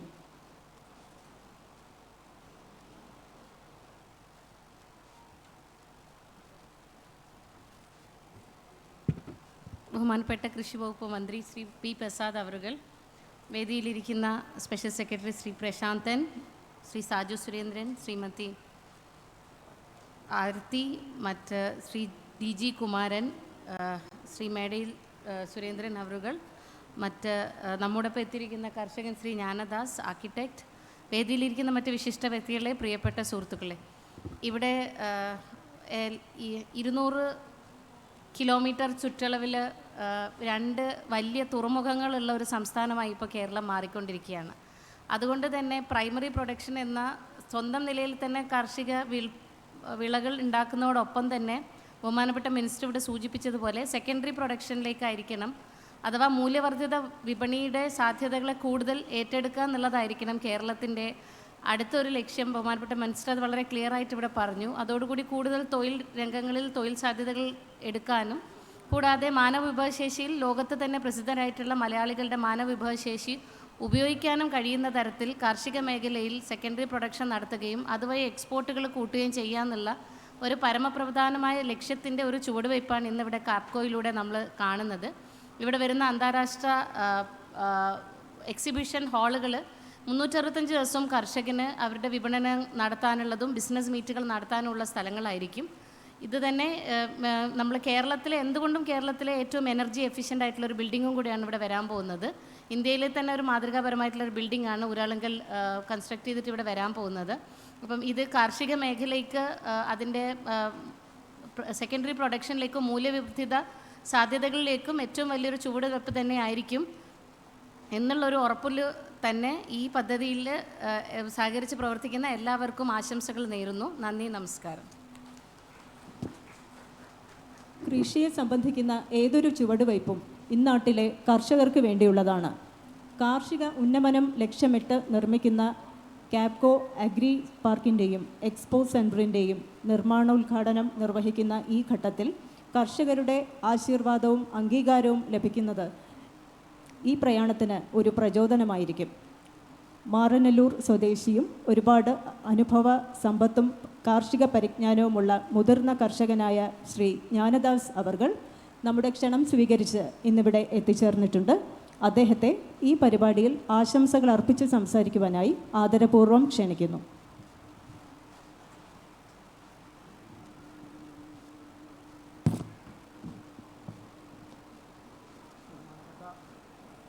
ബഹുമാനപ്പെട്ട മന്ത്രി, മറ്റ് കൂടിയിരിക്കുന്നതായ കൃഷി ഡിപ്പാർട്ട്മെൻറ്റിലെ ഉദ്യോഗസ്ഥരെ എല്ലാവർക്കും നമസ്കാരം.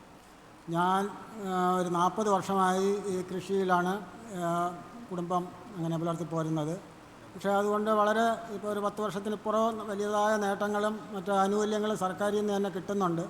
അതുകൊണ്ട് കുറച്ച് കൂടുതൽ കൃഷികൾ ചെയ്യുവാനും വലിയ പ്രയാസങ്ങളില്ലാതെ പോകുവാനും സാധിക്കുന്നുണ്ട്.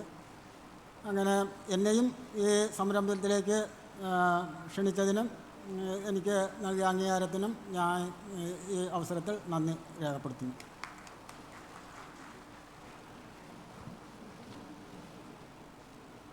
കാപ്കോ അഗ്രി പാർക്കിൻ്റെയും എക്സിബിഷൻ സെൻറ്ററിൻ്റെയും നിർമ്മാണ പ്രവർത്തനങ്ങൾ നടത്തുന്നത് സർക്കാർ അംഗീകൃത ഏജൻസിയായ ULCC ആണ്.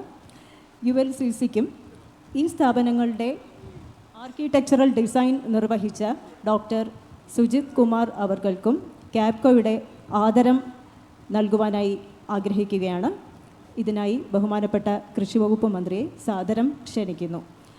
ULCC ചെയർമാൻ്റെ അഭാവത്തിൽ ഈ നിർമ്മാണ പ്രവർത്തനങ്ങളുടെ പ്രോജക്റ്റ് എഞ്ചിനീയറായ ശ്രീ ഗോപകുമാർ അവർകളെ വേദിയിലേക്ക് ക്ഷണിക്കുന്നു.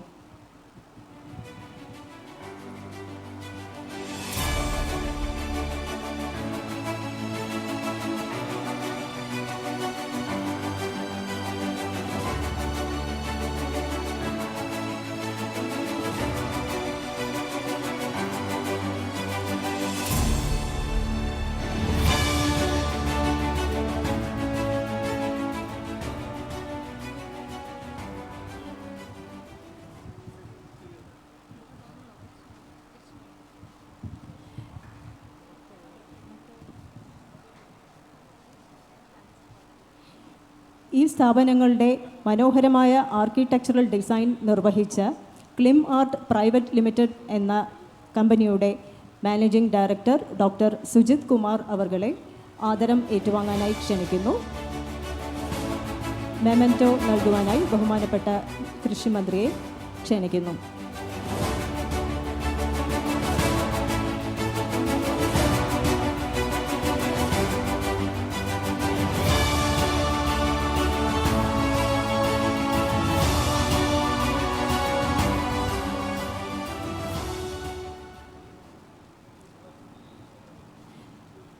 നന്ദി പ്രകാശിപ്പിക്കുന്നതിനായി ബഹുമാനപ്പെട്ട കൃഷി വകുപ്പ് special secretary Shri N. Prashant IAS സാദരം ക്ഷണിക്കുന്നു. നമസ്കാരം. വേദിയിലും സദസ്സിലുമായിട്ടുള്ള ഏവർക്കും നമസ്കാരം. ഔപചാരികതയുടെ പേരിൽ ഓടിച്ചിട്ടൊരു നന്ദി പറയാം. എന്നാൽ നമുക്കറിയാം, ഇന്ന് ഈ ഒരു ചടങ്ങ് വളരെ വ്യത്യസ്തമായിട്ടാണ് ബഹുമാനപ്പെട്ട മിനിസ്റ്ററും പറയുകയായിരുന്നു. സാധാരണ നടക്കുന്ന ചടങ്ങുകളെ അപേക്ഷിച്ച് കൃഷിയെ ഏറ്റവും പ്രാധാന്യം നൽകി മുന്നിൽ നിർത്തി, കർഷകനെ ഏറ്റവും മുന്നിൽ നിർത്തി നടത്തുന്ന ഒരു പദ്ധതിയാണ്. ക്യാപ്കോ എന്ന് പറഞ്ഞ ഒരു സ്വപ്നം ബഹുമാനപ്പെട്ട മിനിസ്റ്റർ മനസ്സിൽ വിരിഞ്ഞതിന് ശേഷം അതിന് പ്രായോഗികമായിട്ടുള്ള ഒരു എന്താ പറയുക തുടക്കം കുറിക്കുന്നത് വരെയുള്ള ഈ യാത്രയിൽ ഒട്ടനവധി പേർ സഞ്ചരിച്ചിട്ടുണ്ട്. അതിൽ ആദ്യം തന്നെ എടുത്ത് പറയേണ്ടത് നമ്മുടെ ബഹുമാനപ്പെട്ട കാർഷിക വികസന പ്രൊഡക്ഷൻ കമ്മീഷണറാണ് ഡോക്ടർ ബി അശോക് സർ. അദ്ദേഹത്തിൻ്റെ അഭാവത്തിൽ ആദ്യം തന്നെ അദ്ദേഹത്തിനൊരു നന്ദി പറഞ്ഞുകൊണ്ട് ഞാൻ തുടങ്ങട്ടെ. ഇന്ന്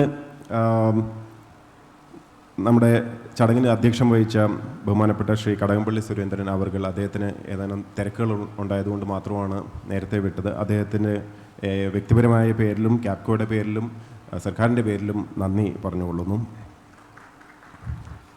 അതുപോലെ നമ്മുടെ ബഹുമാനപ്പെട്ട കൃഷി വകുപ്പ് മന്ത്രി അദ്ദേഹം നന്ദി പറയാൻ നമ്മുടെ കുടുംബത്തിൻ്റെ എന്താ പറയുക കൃഷി കുടുംബത്തിൻ്റെ ഭാഗമാണ്, എങ്കിലും ഔപചാരികതയ്ക്ക് വേണ്ടി മാത്രം നന്ദി പറഞ്ഞുകൊള്ളട്ടെ. വളരെയധികം നന്ദി. കാരണം ഈ ഒരു ചടങ്ങ് മാത്രമല്ല, ഈ ഒരു പ്രോഗ്രാം മാത്രമല്ല, ഈ ഒരു സംരംഭം, ഈ ഒരു ആശയം ഇതിൻ്റെ തുടക്കം മുതലേ ഇതിനെ ഡ്രൈവ് ചെയ്ത ഒരു സ്ട്രെങ്ത്താണ്. സോ നന്ദി മാത്രമല്ല, വളരെയധികം കടപ്പാടും നമ്മുടെ ഈ വകുപ്പിന് അദ്ദേഹത്തോടുണ്ട്. കാരണം പുതിയൊരു കാഴ്ചപ്പാടും പുതിയൊരു ദിശയും നമുക്ക് തന്നതും അദ്ദേഹമാണ്. Thank you so much sir. നമ്മുടെ ഇവിടുത്തെ ward member Shri DG Kumaran അവർകൾ, അദ്ദേഹത്തിനും ക്യാപ്കോൻ്റെ പേരിൽ എൻ്റെ പേരിലും നന്ദി പറയുകയാണ്. ശ്രീ മേടേൽ വിക്രമൻ നഗരസഭ മരാമത്ത് ചെയർമാനുണ്ട്, അദ്ദേഹത്തിനും നന്ദി രേഖപ്പെടുത്തുകയാണ്. നമ്മുടെ ഇവിടെ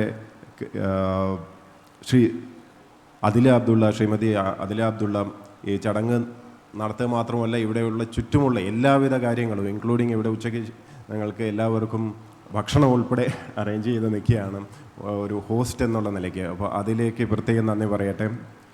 അതുപോലെ തന്നെ ശ്രീ സാജു സുരേന്ദ്രൻ, സാജു ക്യാപ്കോൻ്റെ അഡീഷണൽ MD എന്ന നിലയിൽ മാത്രമല്ല ഈ വകുപ്പുമായിട്ട് ചേർന്ന് ഒട്ടനവധി കാര്യങ്ങളിൽ മുന്നിട്ട് നിൽക്കുകയും വളരെയധികം മൈന്യൂട്ട് എഫേർട്ട് എടുത്തിട്ടാണ് ഈ ഒരു ചടങ്ങ് വിജയകരമായി ഇവിടെ നടത്താൻ സാധിച്ചത്. സോ അദ്ദേഹത്തിനും നന്ദി പറയട്ടെ. നമ്മുടെ ഈ ചടങ്ങിൽ ബഹുമാനപ്പെട്ട ശ്രീ ജ്ഞാനദാസ് അവർകൾ, മുതിർന്ന കർഷകൻ, അദ്ദേഹം സാന്നിധ്യം കൊണ്ട് തീർച്ചയായിട്ടും നമ്മുടെ ഈ ഒരു ചടങ്ങും ഈ ഒരു വേദിയും ധന്യമായി. അദ്ദേഹത്തോട് പ്രത്യേകം നന്ദി പറയട്ടെ.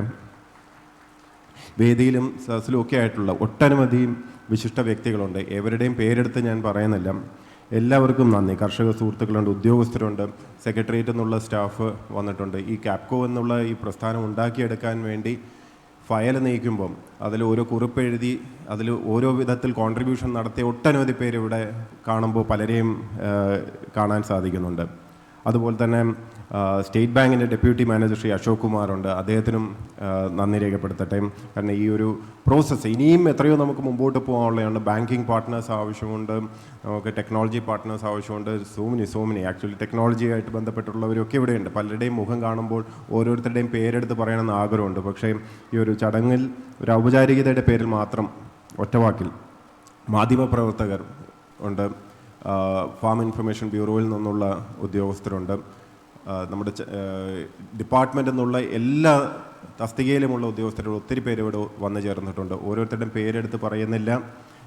മാനേജിങ് ഡയറക്ടേഴ്സ് ഉണ്ട് നമ്മുടെ PSUകളുടെ, അവരുടെയും പേരെടുത്ത് പറയുന്നില്ല. എല്ലാവർക്കും നന്ദി. ഈ ഒരു പ്രസ്ഥാനം, ഈ ഒരു ശ്രമം വിജയകരമാവട്ടെ. സാധാരണ കൃഷി എന്ന് പറയുമ്പോൾ ഉൽപ്പാദനം പോലുമല്ല, ഒരു സഹായം അല്ലെങ്കിൽ ഒരു ദാരിദ്ര്യ ലഘൂകരണ പദ്ധതി പോലെ പലപ്പോഴും ചെയ്തു പോകാറുണ്ട്. അതിൽ നിന്ന് വ്യത്യസ്തമായിട്ട് കൃഷിയെ ഒരു ബിസിനസ്സായി കണ്ട് അതിൽ നിന്ന് വരുമാനം ഉണ്ടാക്കി എങ്ങനെ കർഷകൻ്റെ ജീവിതം മെച്ചപ്പെടുത്താം എന്ന കാഴ്ചപ്പാടിലേക്ക് ഒരു പുതിയ ഉണർവോടുകൂടെ പോകാനുള്ളൊരു ശ്രമമാണിത്. അതിൻ്റെ വിജയം ഇവിടെയുള്ള കർഷകരുടെ വിജയം കൂടിയായിരിക്കും. അതിലേക്ക് നമ്മളെ കൊണ്ടാവും വിധത്തിലുള്ള കോൺട്രിബ്യൂഷൻ എല്ലാവർക്കും ചെയ്യാം.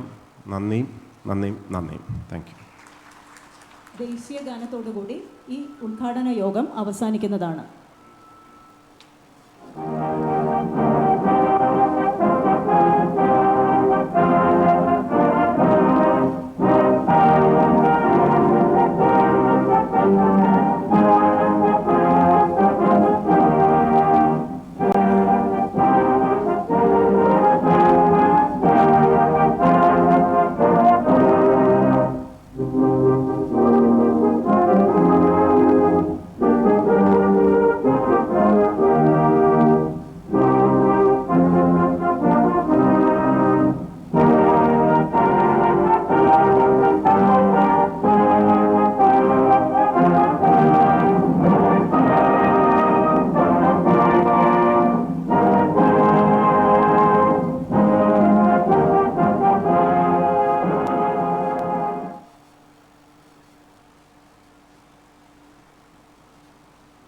കർഷക ദിനാചരണത്തോടനുബന്ധിച്ച് ബഹുമാനപ്പെട്ട കൃഷി വകുപ്പ് മന്ത്രിയോടൊപ്പം ഉച്ചഭക്ഷണം കഴിക്കുന്നതിന് കർഷക അവാർഡ് ജേതാക്കളെയും അവരുടെ ഒപ്പം വന്നവരെയും ക്ഷണിക്കുകയാണ്.